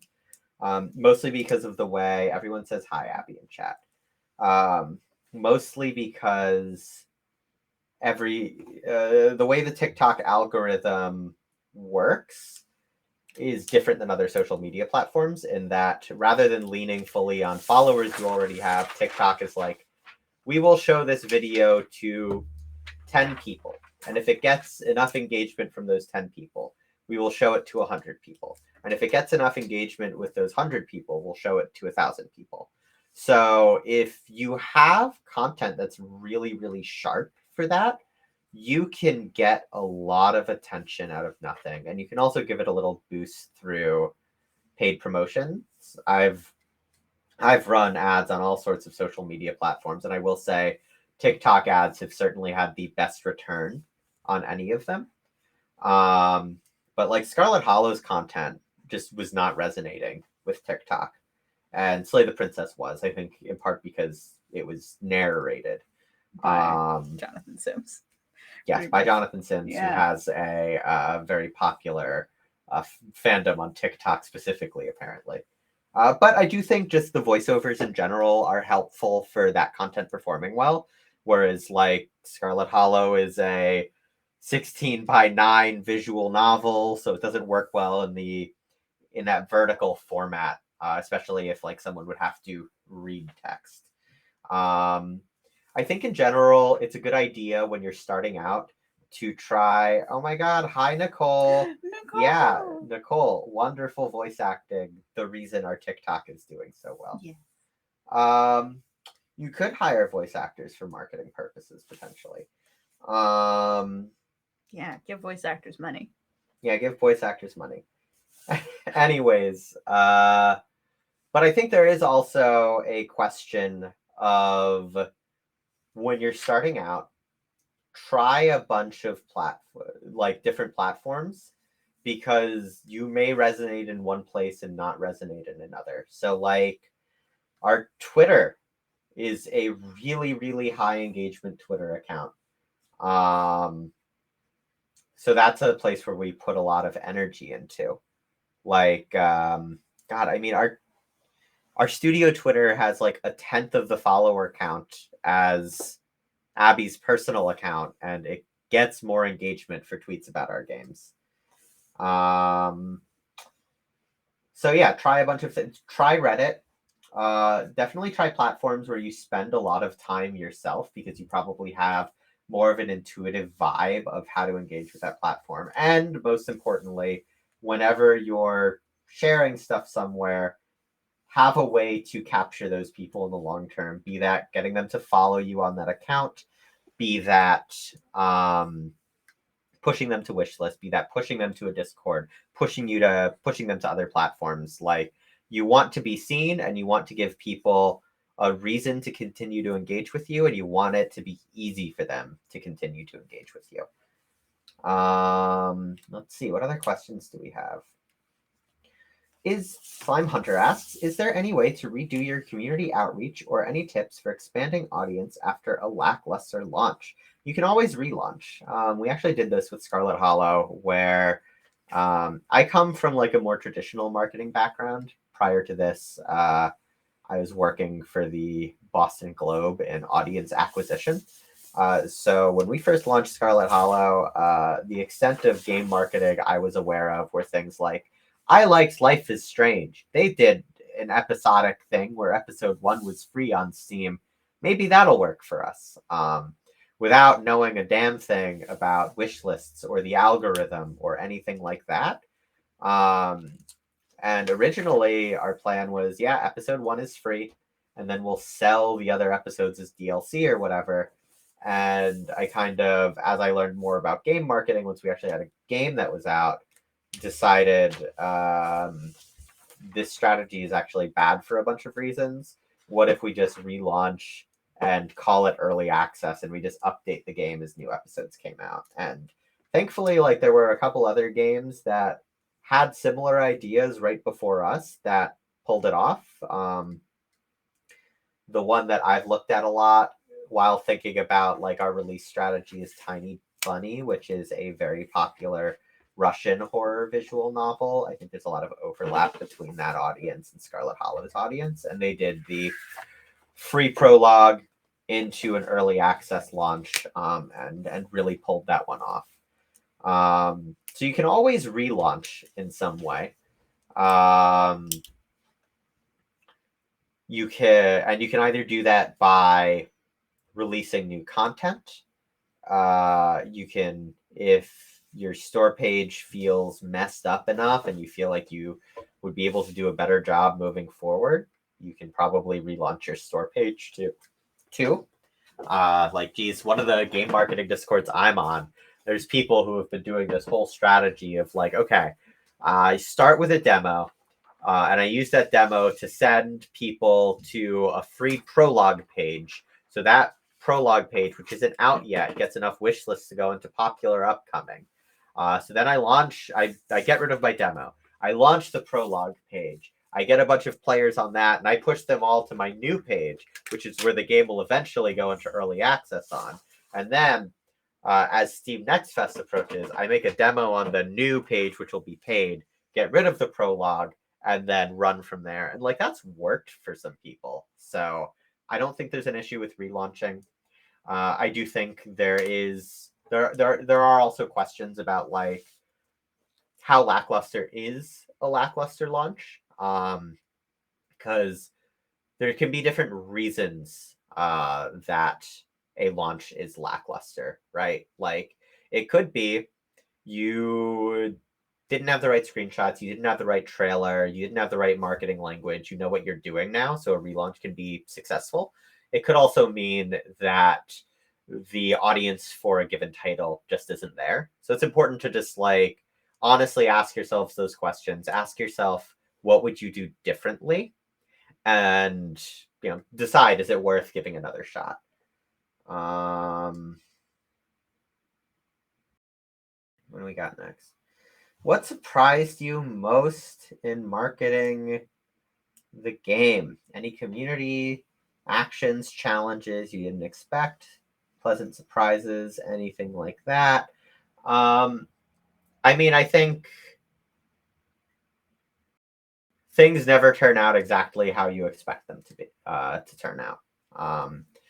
I think there have been so many reactions to characters that weren't the reactions we expected.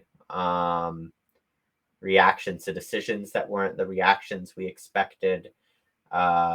We both really, I think one that we both have talked about in the past is that Abby and I both really, really like Tabitha as a character in Scarlet Hollow, but we assumed the vast majority of the player base would absolutely hate her, which is not what happened there.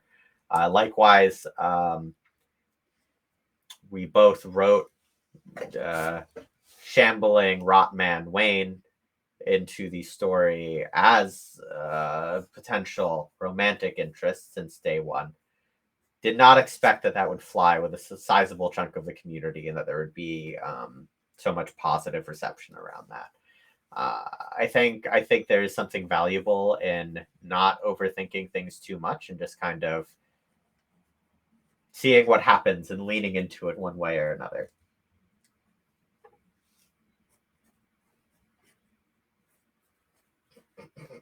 Chat, get Chris Pratt to voice act Wayne. OMG, no one give Chris Pratt any money. I remember the first on Tabitha, the first fan art we got for Tabitha, where someone was like, "She's so pretty, I love her." It's like, well, this must be a strange person. Tabitha I is can't so imagine pretty this and is I going to love her. happen again. I'm glad somebody likes her. That was my thought. And then, Ooh, I love this question. Thank you, Rob. Do you think making a game to fill a market gap you see, i.e. making a space western game where there aren't many, a smart strategy, or is that a recipe for failure? I think that all comes down to, do you want to make the game? I think too many people get too focused on perceived gaps in the market and try and fit something in there.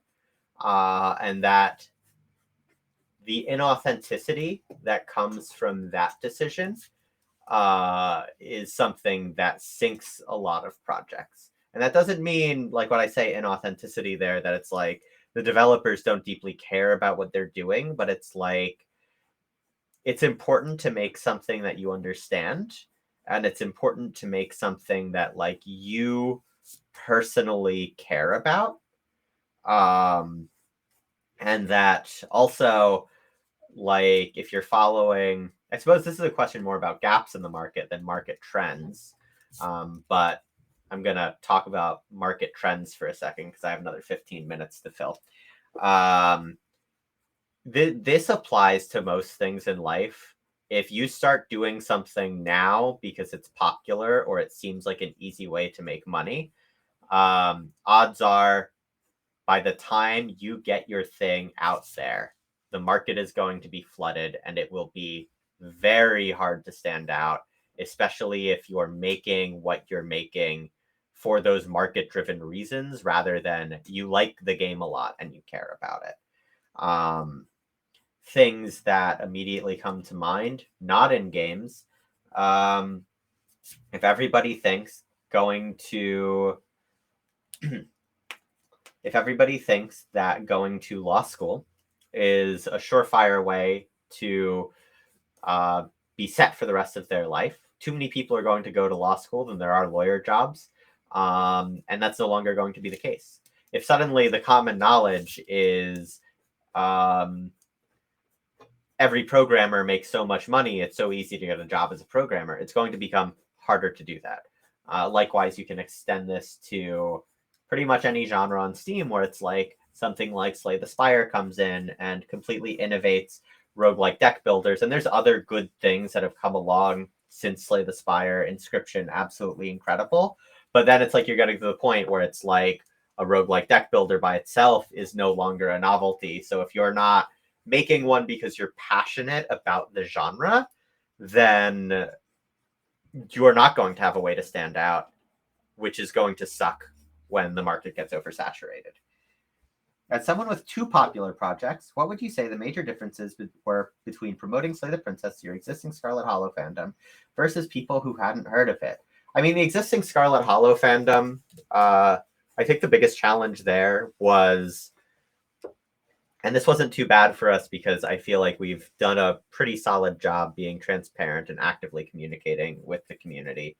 But like, it was coming into the fan base for an early access project and being like, hey, we're spending our time on making a second game right now. Hope you like it. And like everything we've said about Slay the Princess and how it was designed and the way we've built it to make sure Scarlet Hollow is still prioritized is true, right? Like, we made that demo like over the course of a couple weeks in the summer, and episode 4 is still going to have the least amount of time between its release and the previous episode's release than any other episode of Scarlet Hollow. So like the main challenge with that was just wanting to make sure people knew like we weren't yanking them around. This was a decision that we thought through very carefully, a decision that we made with Scarlet Hollow's priorities like in the forefront of things. Whereas for everyone else, it's like, hey, here's a trailer. It's a pretty cool trailer, and there's a demo right now. I will also say Slay the Princess was much easier to market in general than Scarlet Hollow. The elevator pitch is simple, which benefits it. It's very easy because we have like an adversarial narrator in the game to write all of our marketing copy with that extra flavor, which I think makes it a lot more engaging. It really does feel to me like that's one that kind of just markets itself.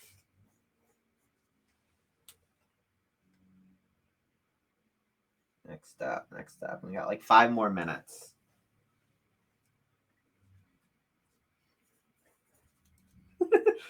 Okay, but law school really collapsed because of the automation of secretarial work, cutting off the traditional training and career pipeline, and too many lawyers.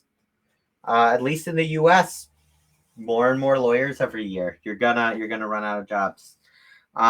Here's a random question, but what's good emailing practice to keep your outreach emails about your game to press and streamers from ending up in spam? That is tricky. I like to personalize them a little. Use them from like, Google email address with our company domain name. I honestly don't know how many of our emails wind up in spam. I will say for us, whenever possible, I do prefer to reach out to press and content creators via Twitter DM. And I know that some press and content creators express how much they don't like that. So I don't message those folks, but like when we were first gearing up for like Scarlet Hollow episode 1's release, we mostly DM'd streamers, and Abby has had at the time a Twitter account with that coveted blue check mark and a large follower account, so it was a lot easier to get responses there. I'm being told to try and wrap this up in a couple more minutes. So does anyone have any final questions?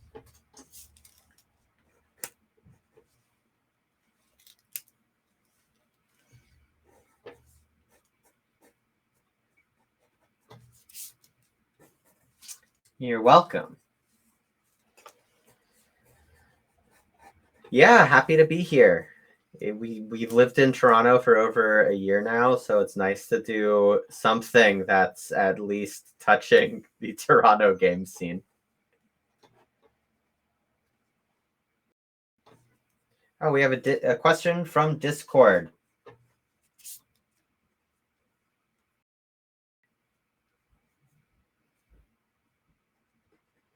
I have made some narrative games that are short rather than episodic. Do you have any advice for people doing shorter narrative games on a smaller scale? You could always try bundling them together, either like in a single package. Dread XP did a thing for a while where they had the Dread X collections, which would be a bundle of kind of small experimental games, generally narrative ones that were connected by an overworld in some of them, and in others just like a menu. I think, yeah, I think it's a question about what are the similarities of your games, to what extent they're able to foster discussion.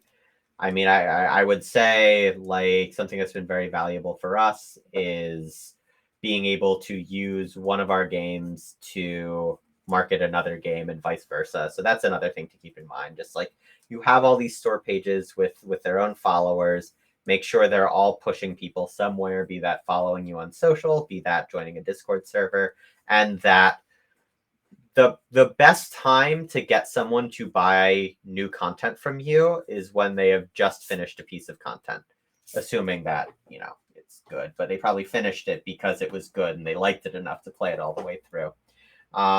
So like this ending screen for Slay the Princess, I would suggest do something like that in all of your games that pushes people to your other games. Really undervalued tool. Thank you, Little Radis.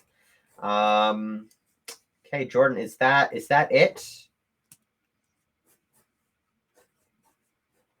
All right. We're just about at time. When you're ready to go, say your farewells and say bye-bye.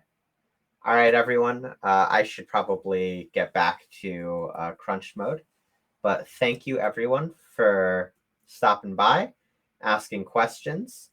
Had a great time being here. Bye-bye.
I'd like to begin by acknowledging that I am presenting today on the stolen lands of the Wurundjeri and Boon Wurrung people of the Kulin Nation. I'd like to pay my respects to its traditional owners and to their elders past, present, and emerging. I'd also like to extend that respect to Aboriginal and Torres Strait Island peoples in attendance today. Sovereignty was never ceded, and the violence of colonial structures and policies are ongoing. This always was, and always will be, Aboriginal land. So, this is my talk, Cultivating Playful Culture, presented by me. So, hello. Who am I? Well, I'm a game designer, but more specifically, my name is Duncan Corrigan. I'm studying a Master's in Animation, Games and Interactivity at RMIT in Melbourne, Australia. I love playful and expressive games, and it's my personal goal as a creator to cultivate playful culture through games and other creative endeavors. And that's kind of what today's talk is about. So here are some games that I've worked on. They're all pretty small projects that I have mostly made with my friends. I am also part of a collective in Sydney with my friends George Mack, Kwa Marino, Jay Stewart, and Kaveh Tabar. We're called Serenade, and we do small pop-up video game exhibitions celebrating experimental games. Our hope is to kind of bring visibility to interesting and heartfelt works to a broader creative community, as well as sort of cultivate a scene around art games in Sydney. These are the questions I'm looking to answer today. What is playful culture? Why is it beneficial? And how do we cultivate it? So, I want to start this by looking at how playfulness is perceived in current culture and why it is perceived that way, how it affects us and our personal values, and how that influences games and gaming culture. Then looking at what it means to be playful, how we inspire playfulness in others, and how we might achieve that with the games we make. And then lastly, looking at what a culture that promotes and celebrates playfulness might look like. Let's begin. So, our society, as it currently is, values performance, efficiency, and productivity. It celebrates things being done quickly and in the best way possible. Society rewards this kind of hard work. It makes sense that people are rewarded for academic achievement and going above and beyond your duties, or even overworking. But contrastly, we rarely celebrate someone for enjoying themselves, or, taking a break and looking after themselves. Play is discouraged because it isn't as performant. It's not efficient or straight to the point, and it doesn't aim to be any of these things. It's a waste of time, it's silly, it's not serious. So leisure, discretionary time, all of these sorts of things are seen as indulgent or unnecessary, or at the very least should be limited, as it's not overly productive, and we tend to feel guilty if we do too much of it. So, where does this come from? Well, capitalism basically. The eternal struggle between going on and goofing off. So we have a society based around economic growth. Things that make money are perceived as more valuable. And the opposite is true too. So things that don't contribute to making money are perceived as less valuable. So when we, broadly speaking, determine the value of our time by how it relates to economic growth, we can see how this might discourage play. It makes sense to us that education and jobs are perceived as valuable because they lead to economic growth in a very direct way. Where, engaging with games or art, that's perceived as a less valuable use of your time, as they're not as productive. People are also anxious to engage in things that aren't considered serious or meaningful. People don't want to appear childish or silly because these are perceived as undesirable traits. There is also this idea of algorithmic work and heuristic work. Algorithmic work is formulaic, it requires attention to detail and the ability to follow orders and stay status quo. And for a long time, this is kind of the work that's been in demand. On the other side of this, we have heuristic work, which requires new thinking, new ideas, creativity, and self-direction, and motivation. So our education systems are designed to our education systems were designed to, I guess, train us for algorithmic work. And because playfulness impedes this kind of work, it was not a trait that was encouraged or practiced in schools. However, modern day problems, such as, climate crisis, now demand creative thinkers and leaders, people more equipped for heuristic type work. So, this culture becomes internalized and can influence our values. We automatically accept that work is more important than play, that studying is more valuable than goofing off. This can cause conflict within ourselves, where we can often feel anxious for taking time for ourselves. For example, we may feel guilty for slacking off at work or not staying back late. We can feel guilty for taking the time to look after ourselves or just to enjoy ourselves. Or at least we limit the time that we do because it's not as important as work. Our own mental health is often overlooked in favor of being more performant, efficient, or productive. This is most obvious in crunch culture or work culture. Overworking is often applauded as a noble thing, and people often feel they need to work harder or longer hours to prove their value. How does this internalized culture influence games and consumer culture? So, it's widely expected that a game should have some kind of objective or way to win. Goals are often non-vague and tangible indicators of progress, which would be a suitable incentive for a culture that values performance and productivity. A challenge that takes practice and effort to overcome feels more valuable and more worthwhile. If you can't progress, if you can't win, it's a less meaningful activity. It's not performant or productive. Often games feel they are designed as if progressing is the most important thing, rather than progress being a natural consequence of playful engagement. Games will often incentivize and reward higher skill play or player dedication with achievement systems and other rewards. These can alter the perceived value of certain interactions as they afford that tangible progress.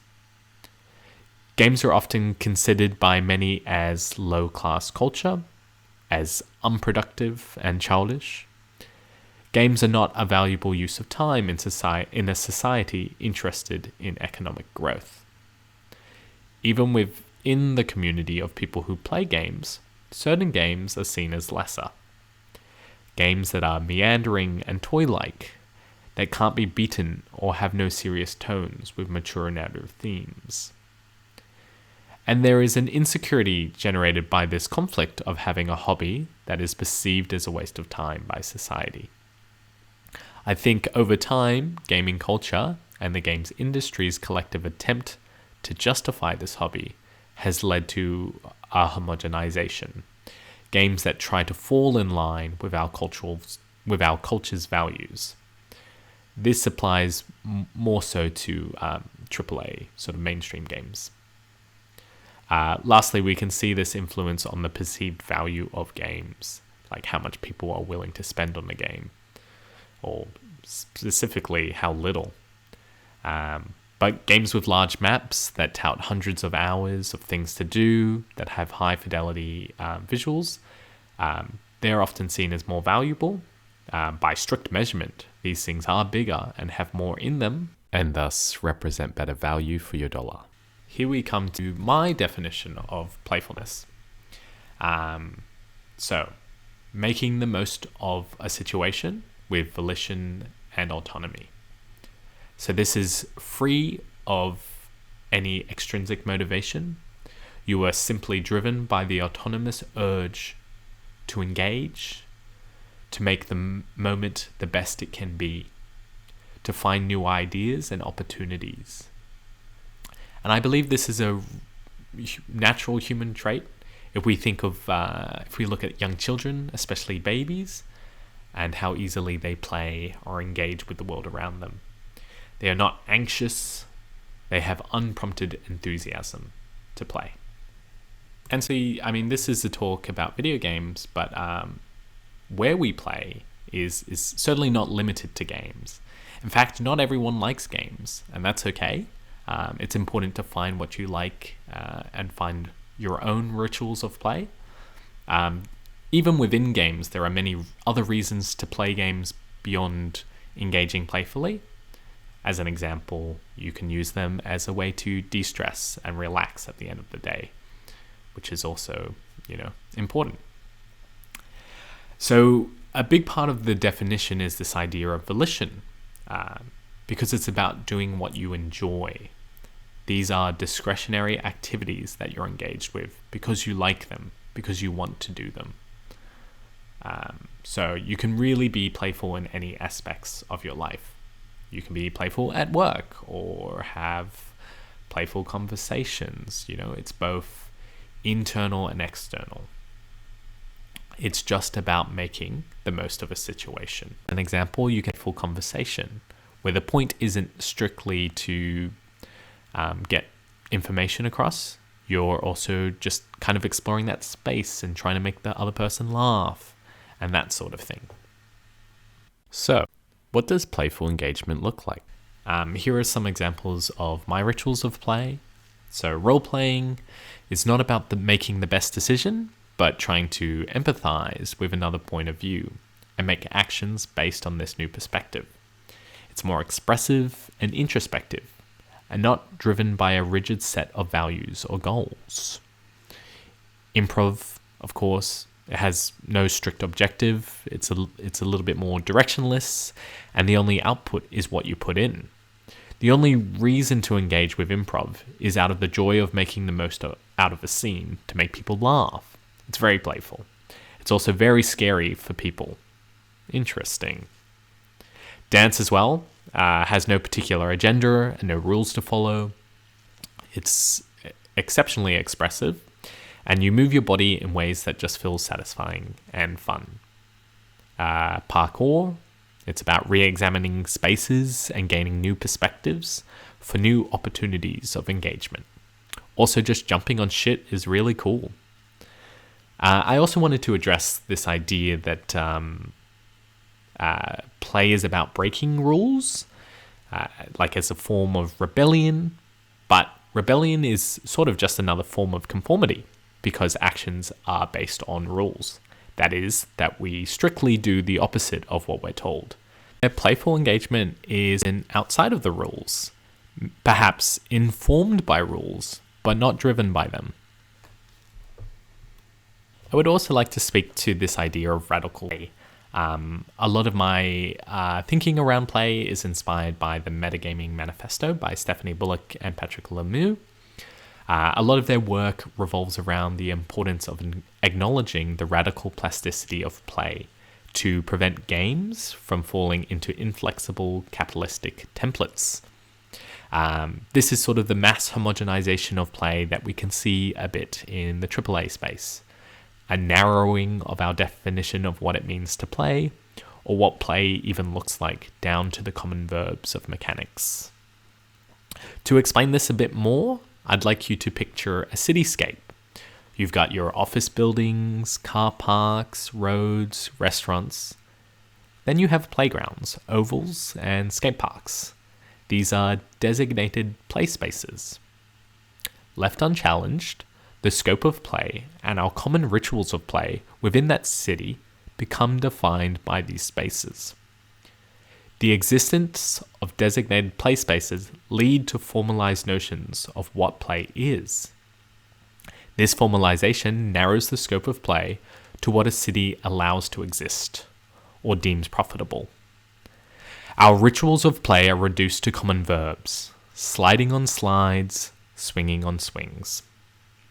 This may also make us less tolerant of new forms of play, or less tolerant of those playing outside of these boundaries.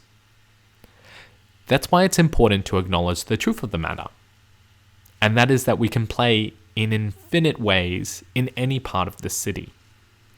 This acknowledgement aims to avoid the constraint and homogenization of our rituals around play and our celebrations of playfulness. This issue obviously affects video games, which represent most privatized forms of play. I also wanted to touch on play as an aesthetic. I feel like over time we have established cultural shorthands for play. These are like formalized ideas of what play looks like or what forms play takes. Video games, as an example, are an aesthetic of play. However, as it is simply an aesthetic, it does not necessarily engage with all the complexities around inspiring playful engagement.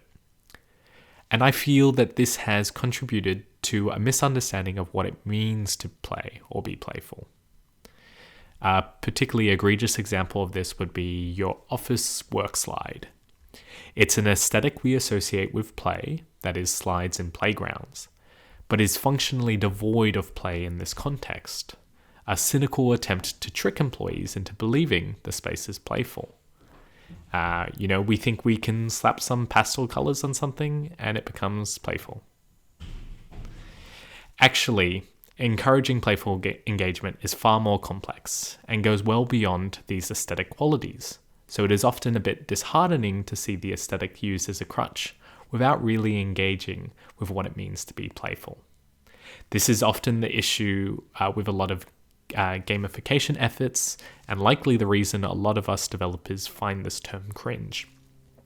The aesthetic is employed instead of the foundational reconsideration of approach that would be required to encourage and benefit from playful engagement. So what are examples of playful engagement in video games? In the game Wandersong, you can sing and dance at any point in the game, including cutscenes. I love this ability to kind of playfully inject your own tone to a scene and roleplay as this very jolly bard. In the game Untitled Goose Game, a lot of the environments serve as very intriguing prompts to roleplay a jerk goose and encourage that kind of behavior. This scene in particular is really good. There's this sense that you're ruining somebody's lunch, and it is so tempting to grab the sandwich and drop it in the water. But in actual fact, it doesn't really affect anyone, but it is an opportunity to sort of,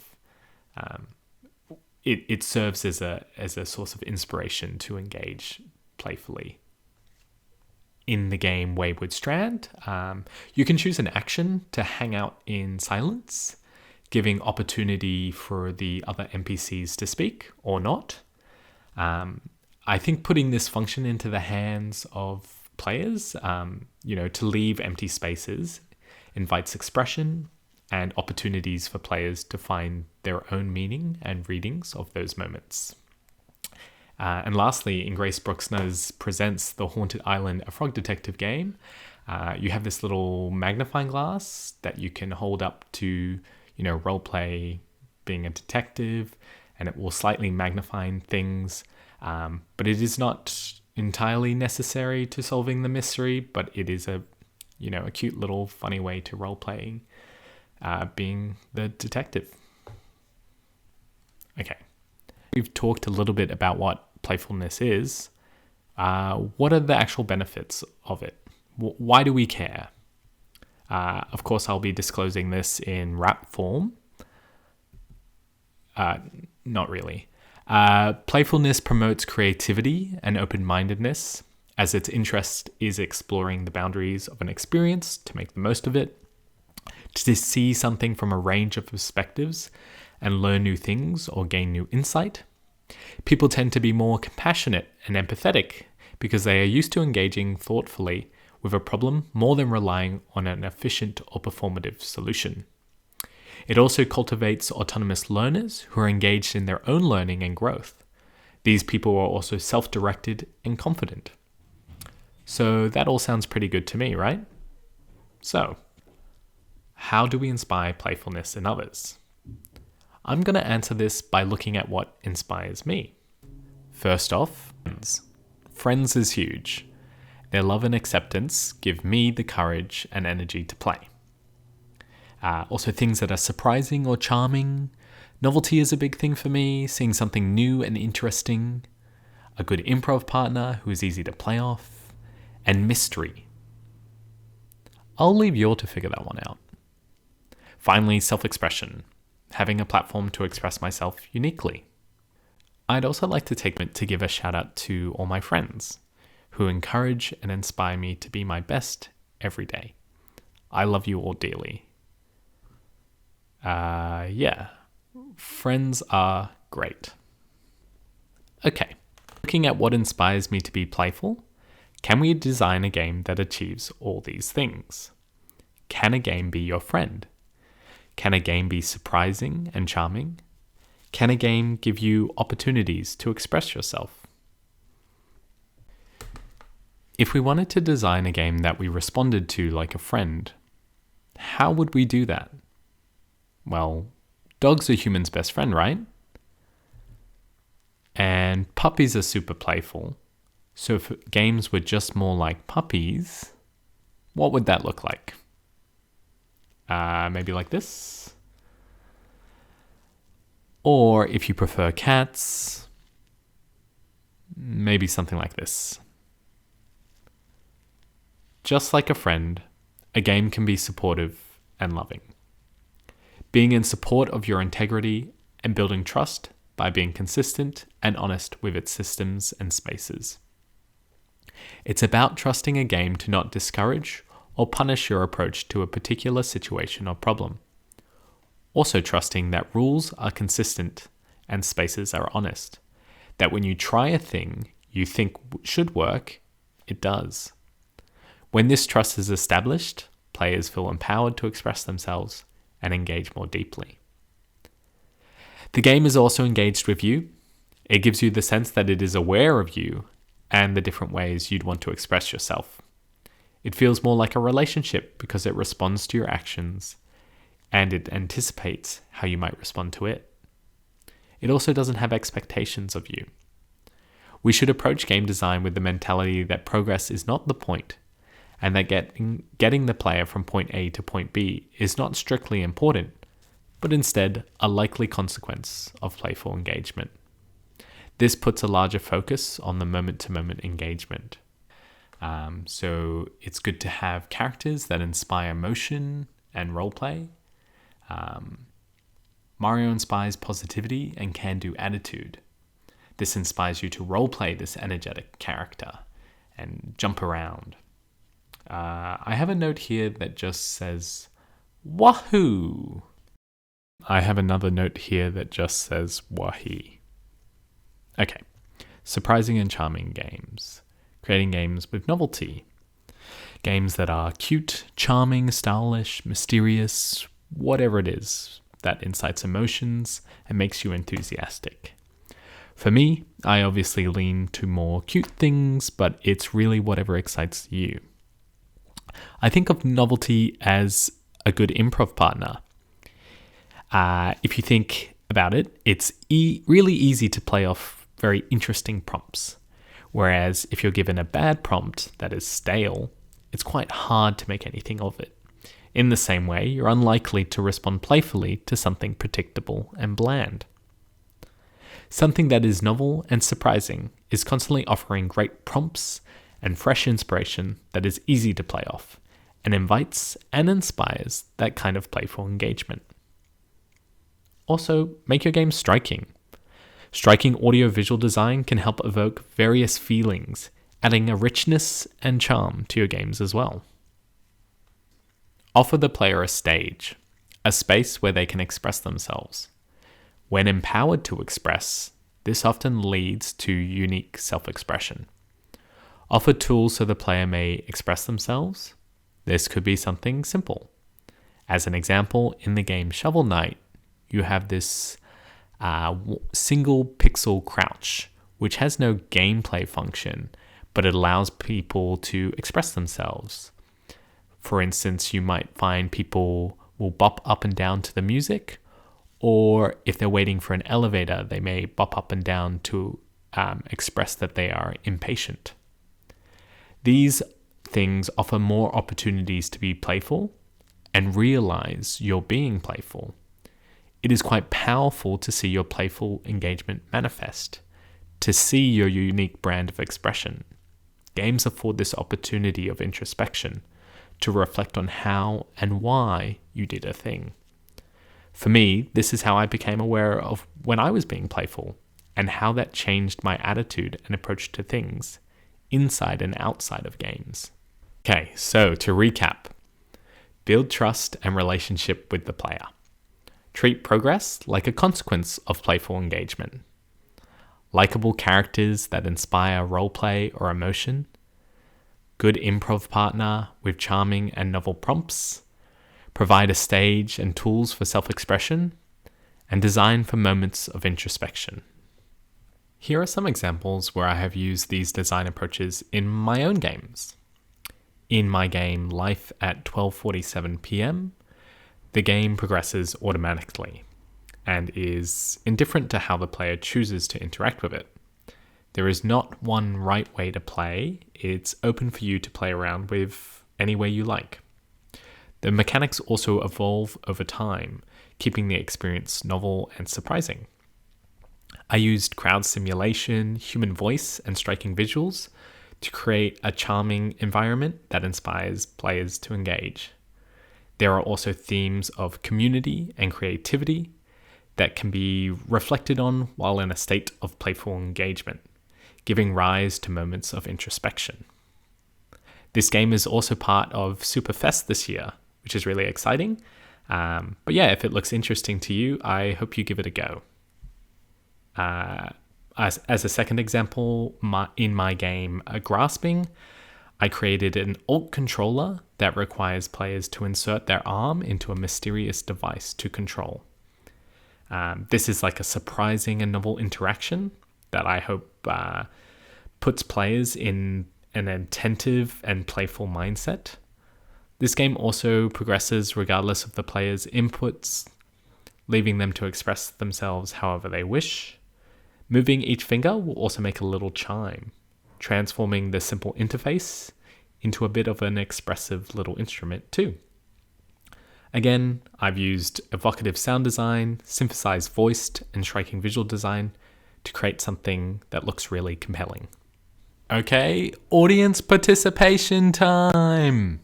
So I would like you to spend 30 seconds or so to come up with a secret wave or handshake. I know this conference is online, so you can't exactly do it with the person next to you, but I'd like you to come up with one that you can maybe share with the next time you see a family member or a friend. And then basically anytime you bump into this person, you have this fun little secret handshake that you can share between each other. And I really hope that that's like a nice little moment between you two. So I'm just going to wait here a little bit, I guess, while you do that. I hope your days are going really well. See, this works a lot better in person where I can kind of just leave you to do it. Yeah. Cool. Has it been 30 seconds? Who knows? I guess you could always just pause this and do it then.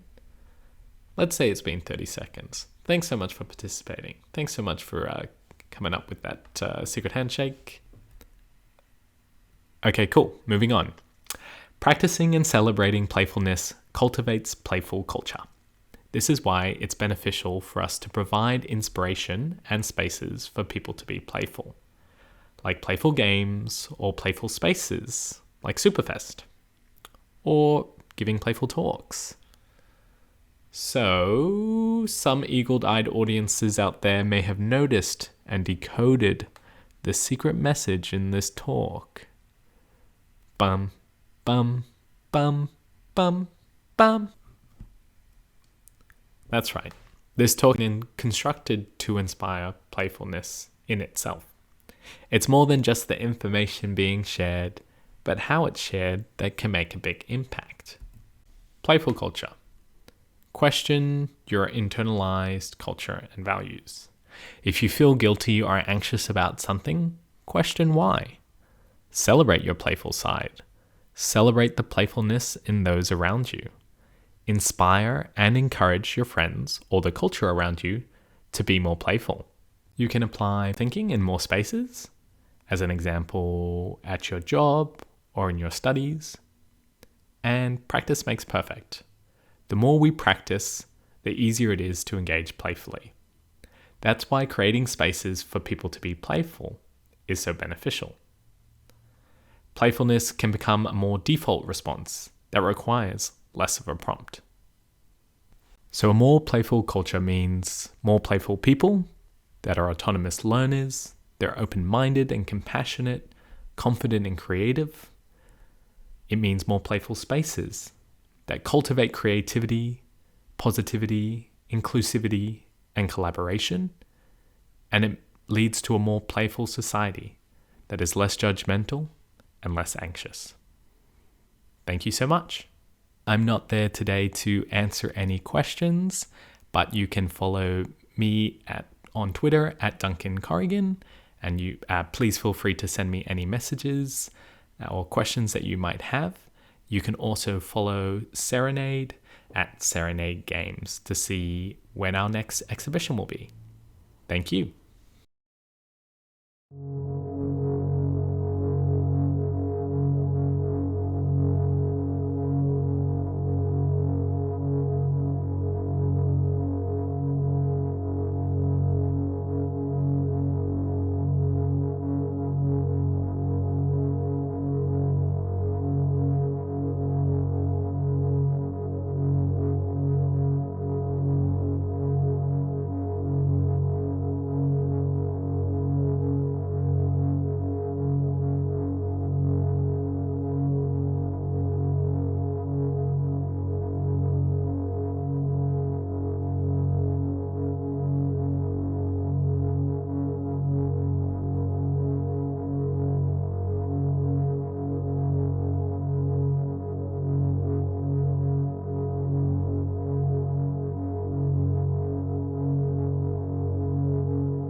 Our civilization is built around the resource of starlight, which was granted to us by the gods. Starlight drives our cities and fuels the lives of our people. As a ruler, I will have to guide this kingdom through the times ahead.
Watching this, that means humanity still exists. We didn't nuke ourselves. That's great news. So we can talk about fun and silly stuff, like developing the games for this little thing, Playdate. My name is Gregory Kogas. I made the game Omaze for the Playdate, and yeah, let's talk about it. You can scan this QR code and you will get with the PDF with links to the stuff that I will mention in this talk. You can scan it right now, or you can scan it in the end of the talk. So 1, 2, 3, then. Let's talk about hardware first. So this is Playdate. It has reflective 1-bit screen, D-pad, A and B buttons. It has the highlight crank, which also can be docked, and this dock undocked detected. So it's kind of a additional on and off switch. It has a lock screen button with little LEDs over there. Little LED. For example, it lights up with the purple when new games are downloaded. There is a menu button right here. As for the ports, there is a jack audio port. There is USB-C port. There is a mic. There's 3 dots. It's a mic. There is accelerometer inside, and Wi-Fi and Bluetooth for connectivity. So how you develop the games for the Playdate? There are 2 ways. For more advanced is Playdate SDK. It has Lua and C APIs. You can develop with Lua if you're a beginner, and with C if you need some more advanced stuff. Lua is more friendly. There is a simulator in this SDK that simulates Playdate on your computer. It runs on PC, Mac, and Linux machines, as far as I know. There are also neat stuff like Font Creator and stuff like that. But there is the second, more beginner-friendly way to develop games is Pulp. It runs in the browser. You don't need any programming skills. You don't need to know any programming language for that. It reminds Bitsy very much, and people are making really cute and fun stuff in it. Just try it out. It runs in the browser. As for game distribution, games are distributed in 3 ways. First is Season 1 games. So when you get the Playdate, you get 2 games immediately, and then every next week you get 2 more games. So 12 weeks of free games. That's the Season 1 games. But you can also develop your own games and distribute them however you want. Most of the people just uploading it on itch.io and selling it there, or just giving it for free. And there will be a catalog. Catalog is basically an app store for the Playdate. It will be a curated store of the games and tools, and it will run on the console as far as I know. So let's talk about the game that I created. It is called Omaze. But first we need to talk about the previous game that I made before that, which is called Rotoring. Rotoring is an alt-control Arduino based game. Let's look at it. So you control the bright light on 2 LED circles with this rotating knob, and switch between the circles with the button. And on every level you need to get to the empty spot, just like that. Switch, empty spot. And red lights are not your friends. You cannot bump into them or you die. So you need to avoid them by jumping from one circle to another. And it gets trickier, more mechanics are added, and that was basically my pitch to Panic. Let's port Rotoring to Omaze.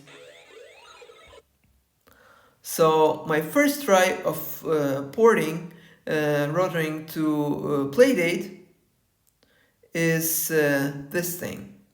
So I got rid of 2 circles. Instead of 2 circles, it's now inner and outer orbit, that you jump from inner and outer orbit with the button, and you rotate the crank to for the movement. And I quickly realized that even though it does work, this layout is quite limited, and I wanted to make something bigger than Rotoring. I wanted to make the game with, I don't know, 60, 70 levels, and not 20 like on Rotoring. And I also noticed that I'm not using the screen on its full potential, because there is only this thing in the middle of the screen. So I left this layout for the boss levels, but I came up with something different for the usual levels. And it's grid of circles. So I have the same mechanics, but now they are separated in different circles. Let's see how it goes. So, for example, basic movement. You already saw how it goes with the in Rotoring. In Omaze, you jump from one circle to another only when where they touch one another. I call it jump gap. Also, there is this feedback little black dot on the player's character that shows you when you can jump. It also gives the character to the player. Static hazards now are arcs that you avoid. On the Rotoring they were red lights. Here they are arcs. Moving enemies that you avoid by quickly jumping from one circle to another became lasers. So when there are lasers on a circle, you need to jump on that circle at the right moment, and then with the same speed as they move, rotate to the next circle. There is one more mechanics like hazard move when you move, and on Rotoring they move when you are on the same circle as they are. In Omaze, there is a separate circle with moving hazard.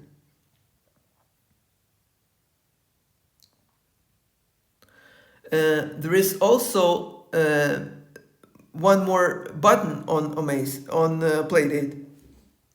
So I use that button for circle switch actions. For example, here I press A to change the direction of the vortex. So if this little thing rotates you, so if I change the direction, I don't bump into the enemy. And on the right image, I added the dash mechanics. So when you press A, you dash right through the enemies, and that's how you avoid them. That gave me a cool opportunity to combine different mechanics on different circles. For example, here I combine vortex circles and moving enemies that move when you move. So you jump to the vortex and align those moving hazards so you can go through them. And on the right image, you see how I quickly dash through the enemies, and they can't reach me because I'm too quick. So I already mentioned how you can dock the crank, and that's what I used over here. When I dock the crank, this hazard disappears and I can move through it.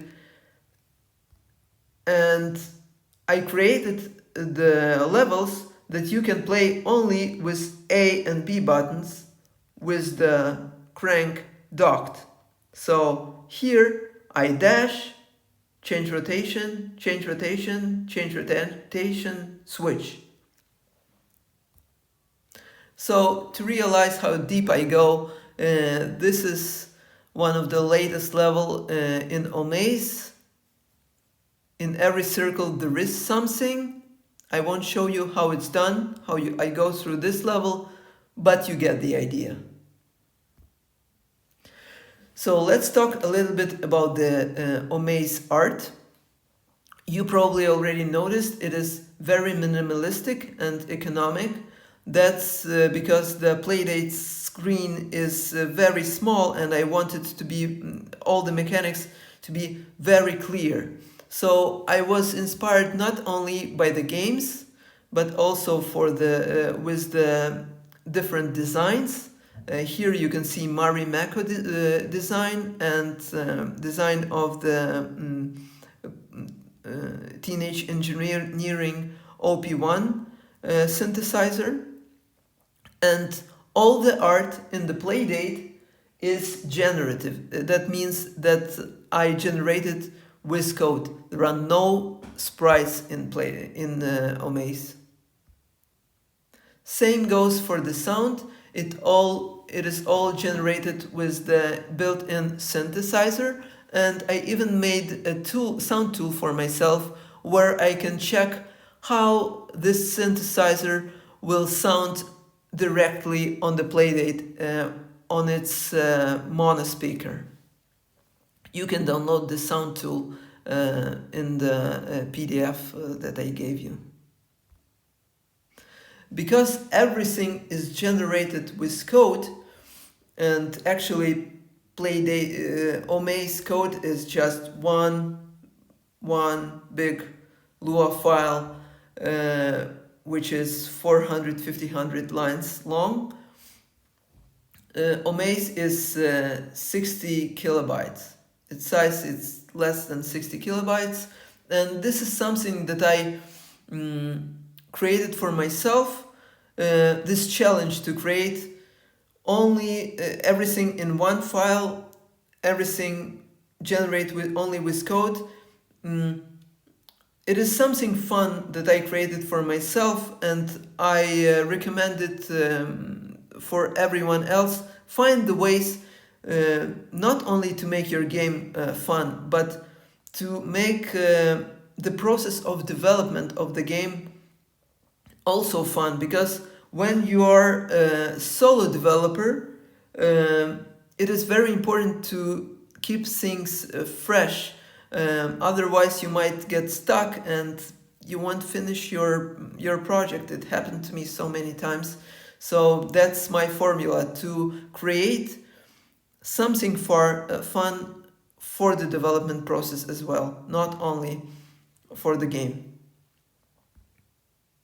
And now it will be most interesting part, as far as I think, is what went wrong. So I was talking on this Discord channel, Playdate Squad, and as I noticed, as I mentioned, every week there is some group of people that get my game. So that's where I mostly get the feedback to my game.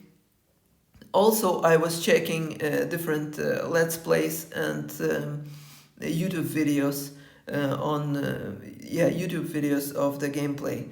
So what went wrong? First, people didn't know how to hold the Playdate. on this video you see that they are holding the playdate with left hand and operating the game with the right. And that was not intended hand positioning. Actually, you need to, with the left thumb, you need to operate B and A button, and with the right hand, you need to operate the crank.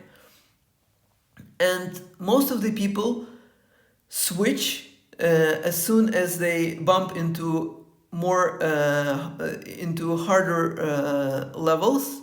But some people just abandon the game because it's too hard to play. Obviously, it's too hard to play with the one hand.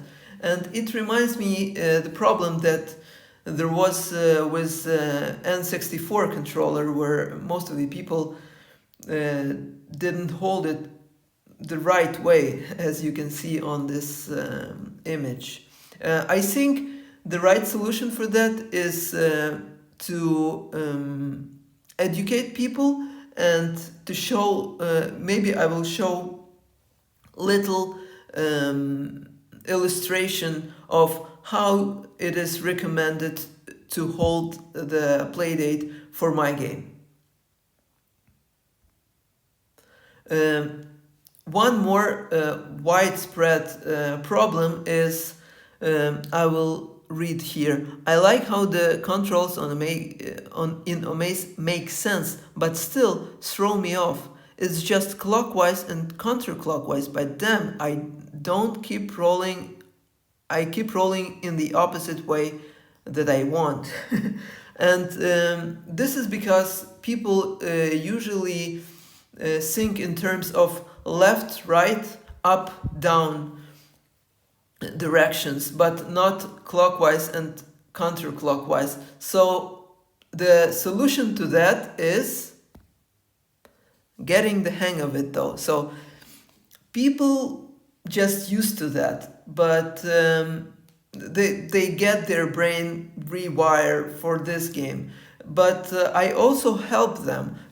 So there are these long levels where I give the opportunity to practice this rotational movement. And it's not intense. There are no like enemies that chase you, so you can just practice and rewire your brain with this rotating movement.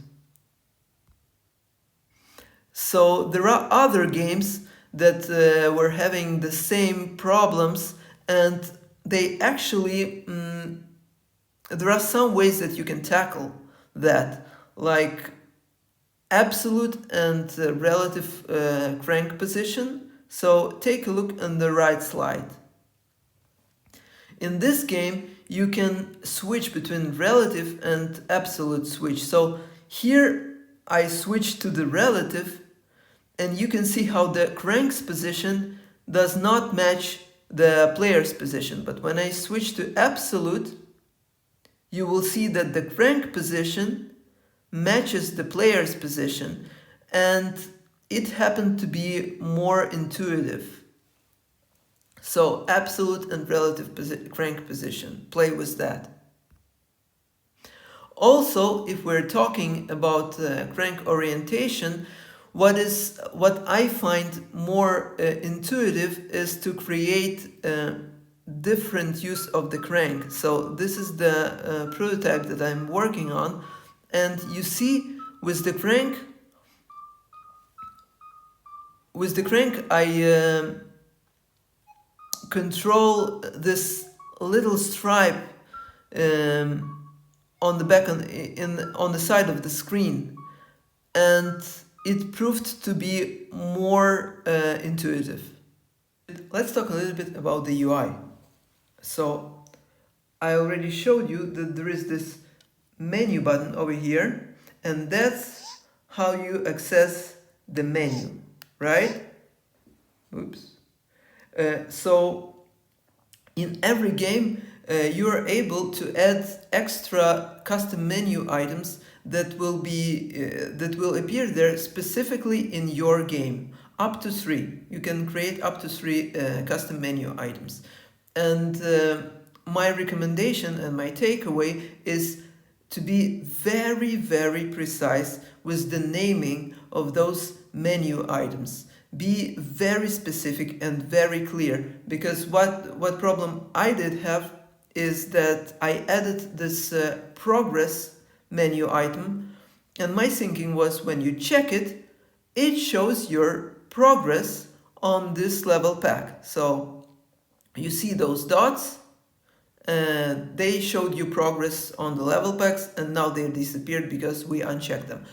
So it was clear for me, but most of the people didn't understand that. They thought progress, maybe I progress to the next level, maybe I erase my progress, maybe I save my progress with the check mark. So please be very clear, don't make the same mistake that I made. Also, be very consistent with your UI language. For example, I had this problem. So this is the menu level of Omaze, and every level pack has its own entrance. So there is triangle level pack, there is square level pack, there is hex level pack, and unfortunately the circle level pack is not the level pack. This is the ending of the game. It is just a small boss fight and outro sequence. So many players were very disappointed with the ending because they were hoping that they have like one more quarter of the game, like one more proper level pack and then boss fight and then maybe the ending. So I was not consistent with my UI, and that's why people were disappointed with the ending. And how I can see the only way to redeem myself is just to make DLC with some new levels, and that's how people will actually enjoy the game more than they were. So yeah, this is the end of the talk. You can see the QR code that I mentioned in the beginning. Scan it, take a look at the additional materials. I hope you liked it. Sorry for my English, it's a little bit rusty, but hey, bye-bye.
Master, I wish you were alongside me.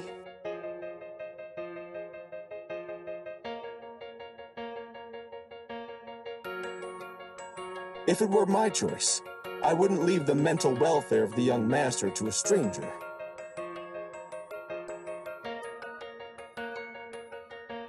You have a new life now. Now maybe we'll get the chance to start over. Don't waste it.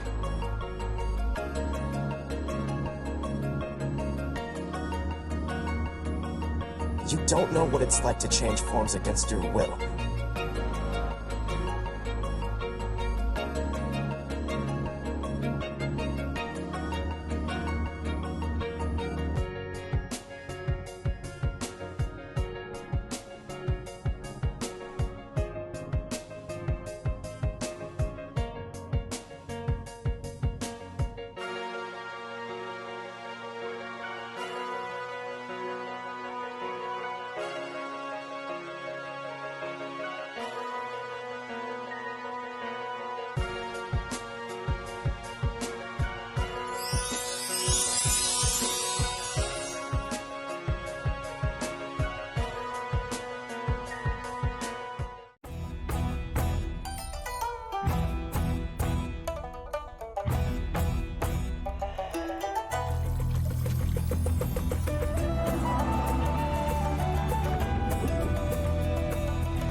Are you ready to find that future bae? Or will you mess up and fumble the bag? Get to know struggling singles just like you.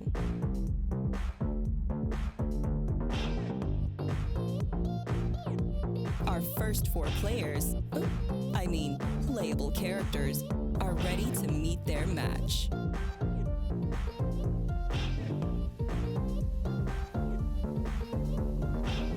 It's wild out there. Sometimes you just need a new friend. Or maybe a little sneaky link. Not every date works out. Even the smoothest players can enter their flop era. But don't give up.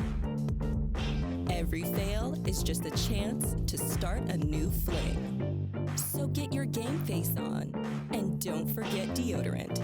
It's time to mingle with some singles.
to If and Only If, an exploration of conditional logic in interactive fiction.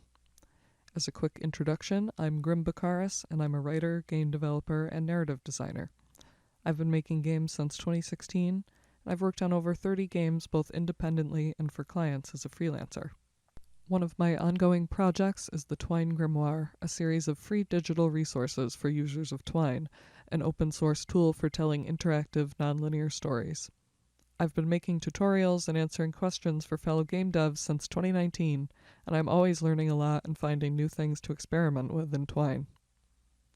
While the Grimoire originally started with a focus on custom style sheets, or CSS, I've since branched out to taking requests from patrons and discussing other Twine-related topics like using macros and designing mechanics.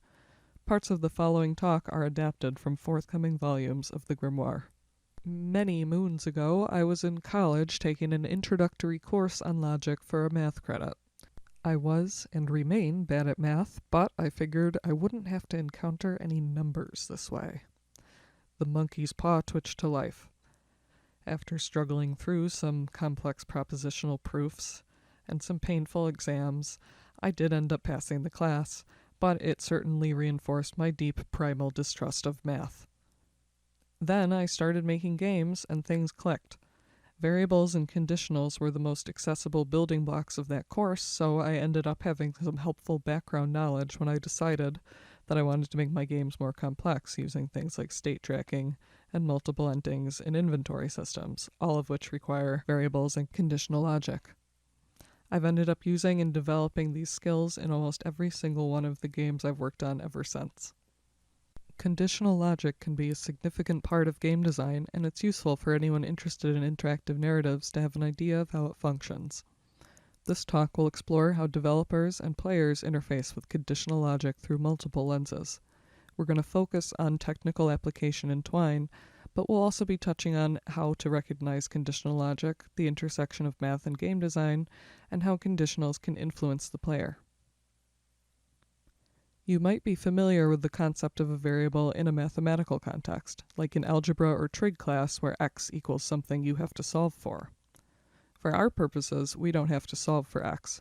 Instead, we're defining what x is and how it may change or vary. The Twine Cookbook defines a variable as a container for a value that can change. In Twine, it goes on, a variable is a way of storing and acting on data of some sort. Anything from a number to a series of characters can be stored in a variable. SugarCube's documentation also describes a variable as a bit of storage where you may stash a value for later use. Though the variable as a container is a great metaphor, bear in mind that it isn't exclusive, and several distinct variables can still contain or act upon the same object. You can also think of a variable as a name for a value, a way to categorize and describe data. Variables are assigned changeable values or data, which are used in order to remember and act upon specific data in your game under certain conditions. Variables allow you to track the state of certain elements of your game. They can allow you to set a character's name or pronouns, the status of an item or location, the amount of currency the player possesses, and many, many, many other things. Here are a few different types of variables to be aware of. A qualitative variable is a non-numerical variable that describes data which can be categorized, in other words, a quality. Examples of this kind of variable include eye color, occupation, emotion, and location. Notice how these examples represent categories, and their values can be things like colors, concepts, or names as opposed to numbers. Qualitative variables are primarily evaluated this way, using descriptive words or Boolean, true or false, values. On the other hand, if a variable represents something that you can add, subtract, or otherwise perform a mathematical computation with or upon, that's a quantitative variable.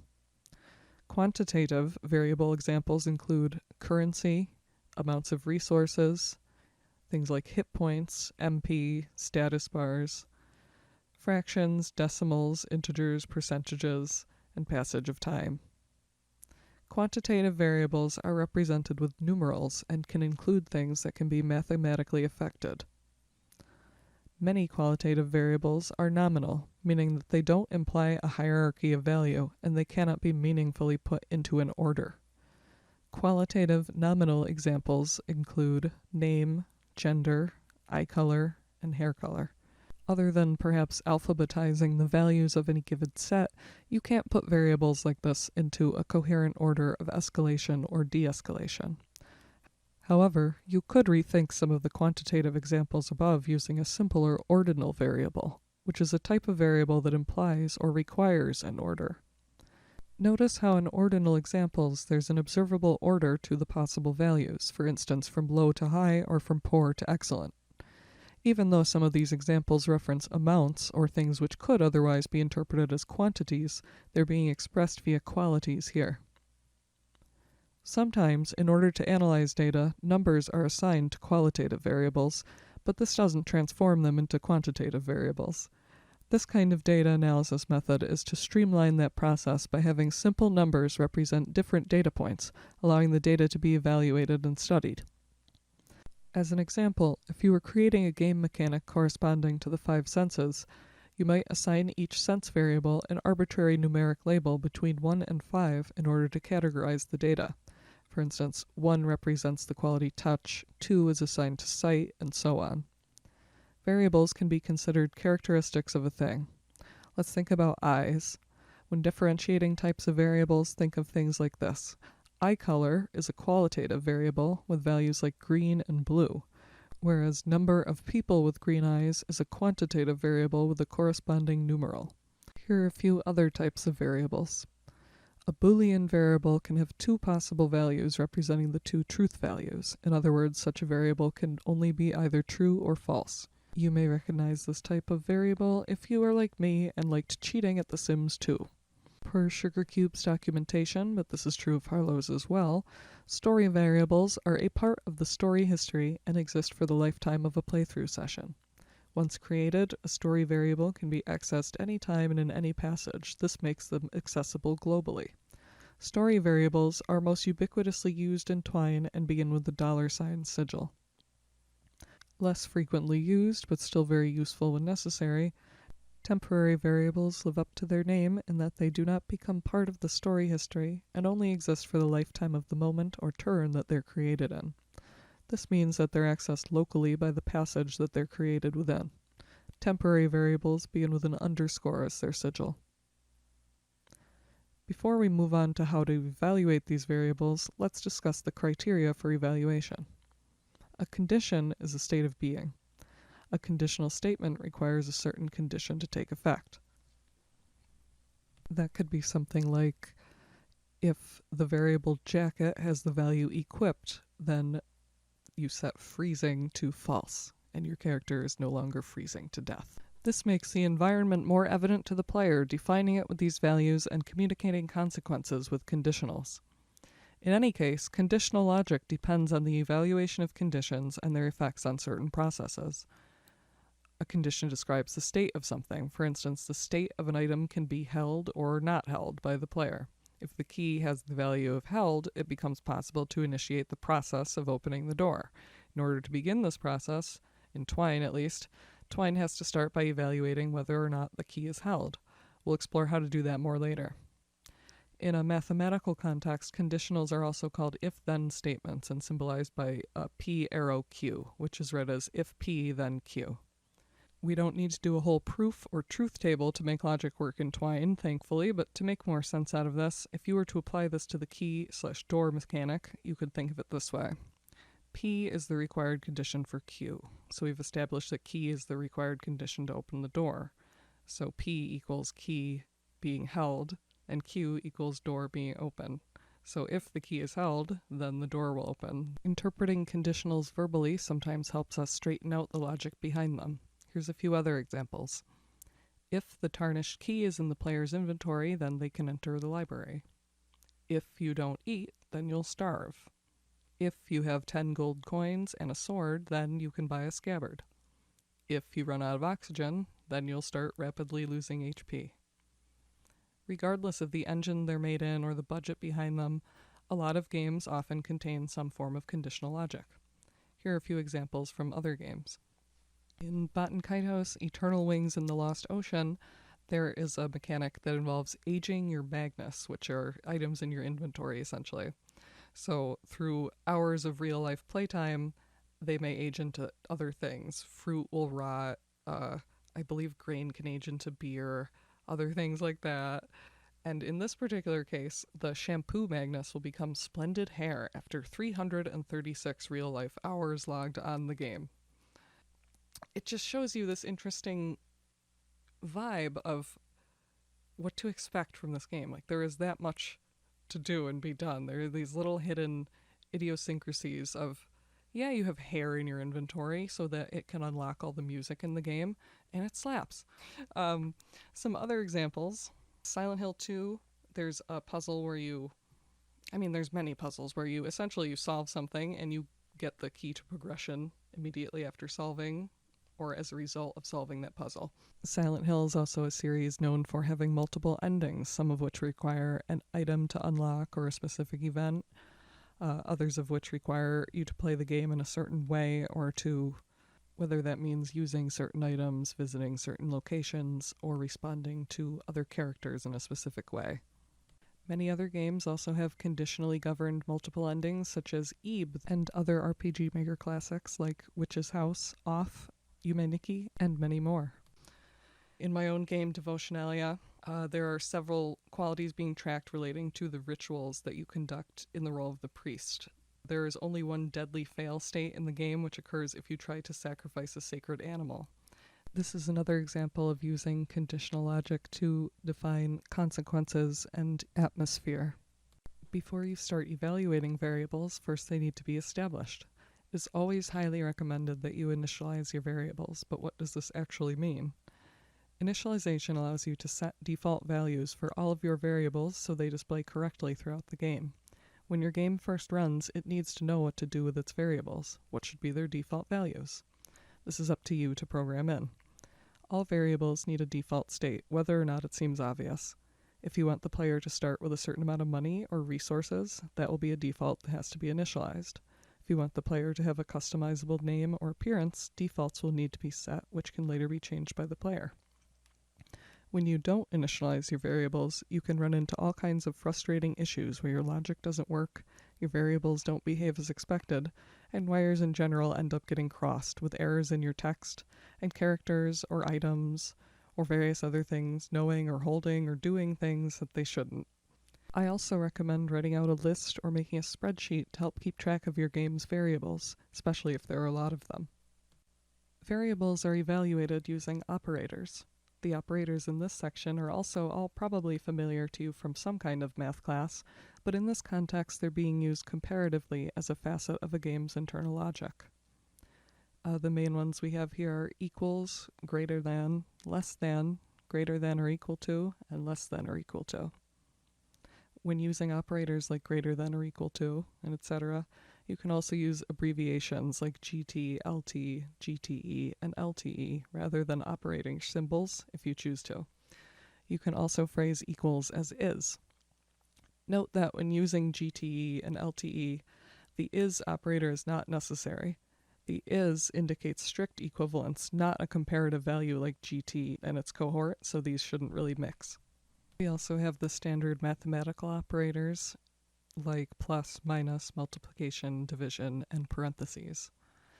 These are really the only ones you need. If you've seen integrals, Greek letters, and other things in logic, those have no relevance to Twine, and personally, I don't even know what they do in regular math.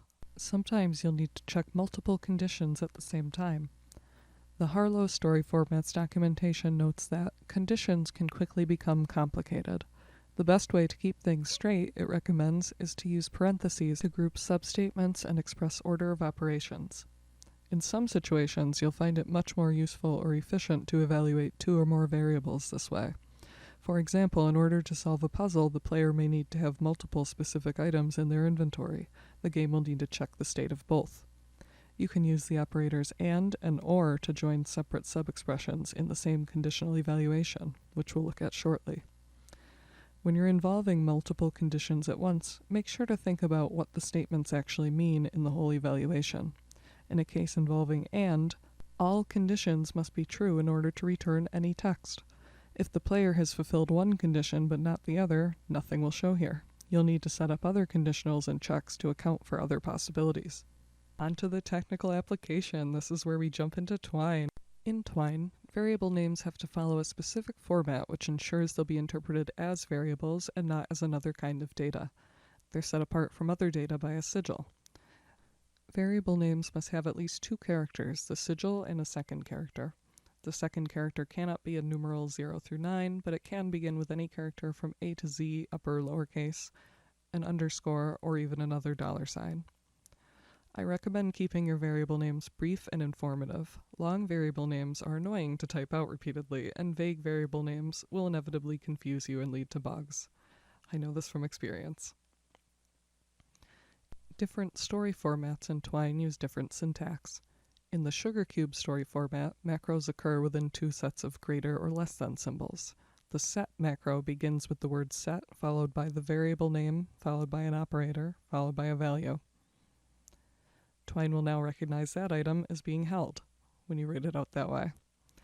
In Harlow, macros occur within parentheses but follow generally the same format, but setting and initializing variables is just the beginning. Once you've set a variable, you'll at some point need to check it. After you've set them, you can then evaluate variables and establish their effects with the if macro. Checking a variable means that the game is actively interpreting the value assigned to it for a specific reason. For example, if the player clicks a link labeled "Open the door," the game may need to first check whether or not the player is carrying the key that will open the door. If they are, the door will open. If not, the game should then nudge the player in the right direction by reminding them that the door requires a specific key they haven't yet discovered. Here's a demonstration, both Sugar Cube and Harlow, that shows a quantitative value being analyzed, whether or not you have enough gold to stay at an inn. Here's another example. Let's say you're making a game about a broke amnesiac who has lost their name, money, and items. You wouldn't want your variables to just return broken and undefined when you first reference them. So, you set them like so. Then throughout your game, you'll want to evaluate certain qualities under certain circumstances, whether to add flavor for a mechanical reason, like monitoring the world state, or otherwise. You can interpret conditionals using the if macro, but sometimes you just want to directly reference a variable's current value in prose or dialogue. To do this, simply type sigil variable name, and Twine will print the current value in place of the variable name and sigil when playing or testing the game. As a simple example, here's an expansion on the name variable. This allows for a state in which the player does eventually recover a name, at which point NPCs and other characters will start referring to them that way. You don't necessarily need to use a separate if macro every time you're evaluating different variables. If 2 or more variables will affect the same condition, they can be combined into the same macro and evaluated simultaneously.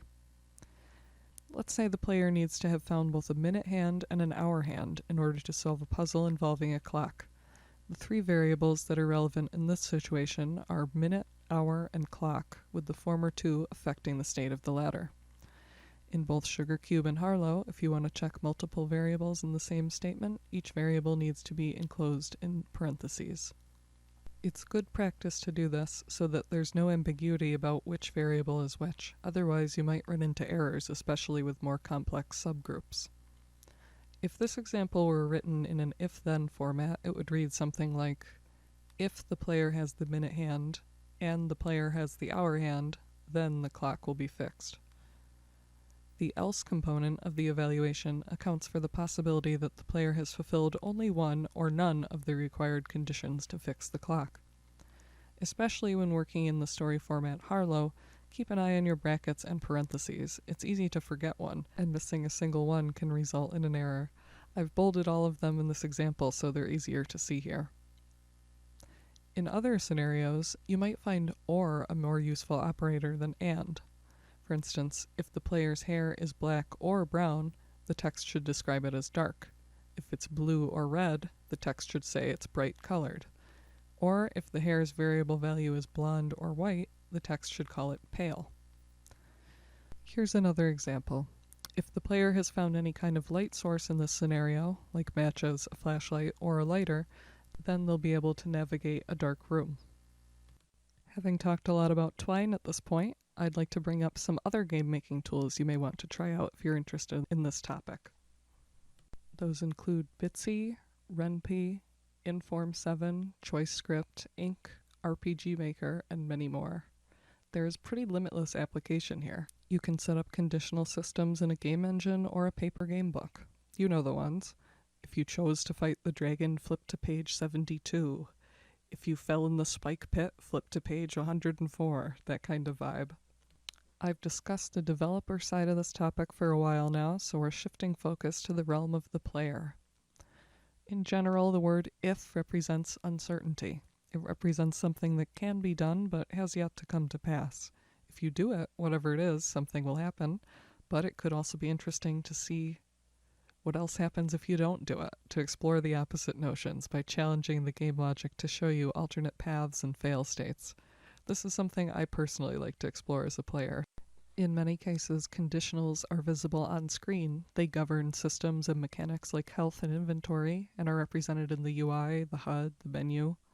Other times they are more subtle, made up of implications and inferences that are up to the player to investigate.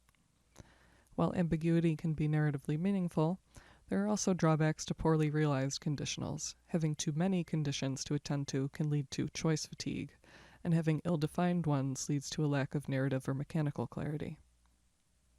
Manipulating variables to recognize player selections, even in moments of reflective choice, acknowledges the player, whether they are being presented with dire consequences or simply seeing their desires reflected within meaningful constraints.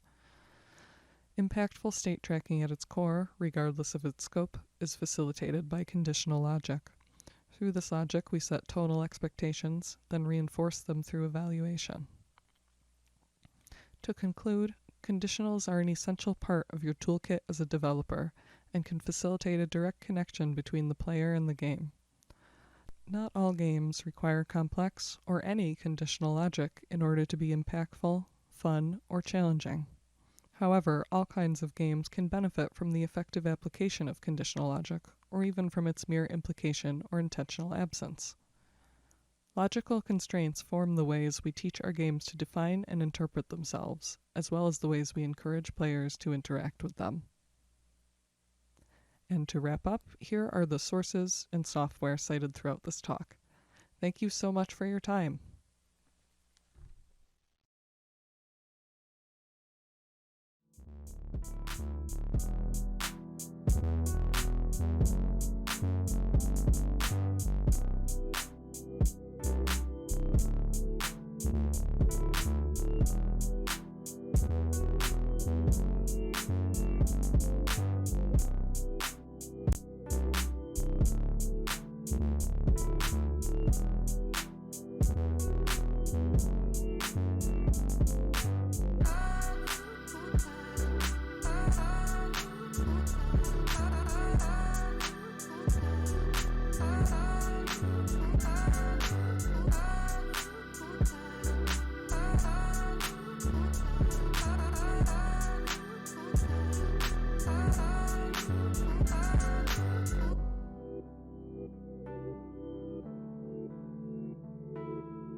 Well, that's it, Super Friends, the end of our Super Festival Super Show.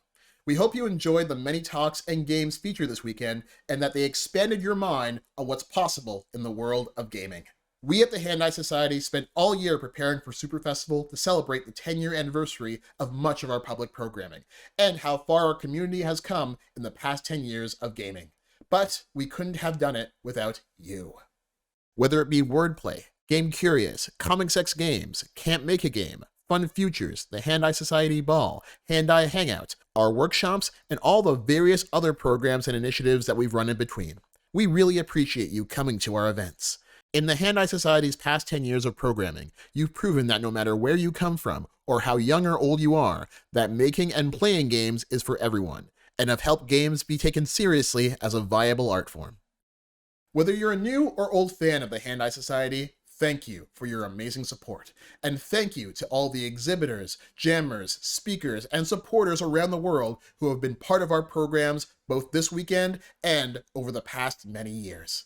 Additionally, thank you to Ontario Creates, the Ontario Council for the Arts, Clever Endeavor, Bancy Co., Mighty Yell, and Brace Yourself Games for making this all possible, as well as additional support from the Ontario Arts Council and the Toronto Arts Council. Our show may be over for now, but the celebration goes on. Don't forget, you can still explore Super Festival through our Fest website to see the exhibited games, our upcoming programs, the Super Festival online game, and much more.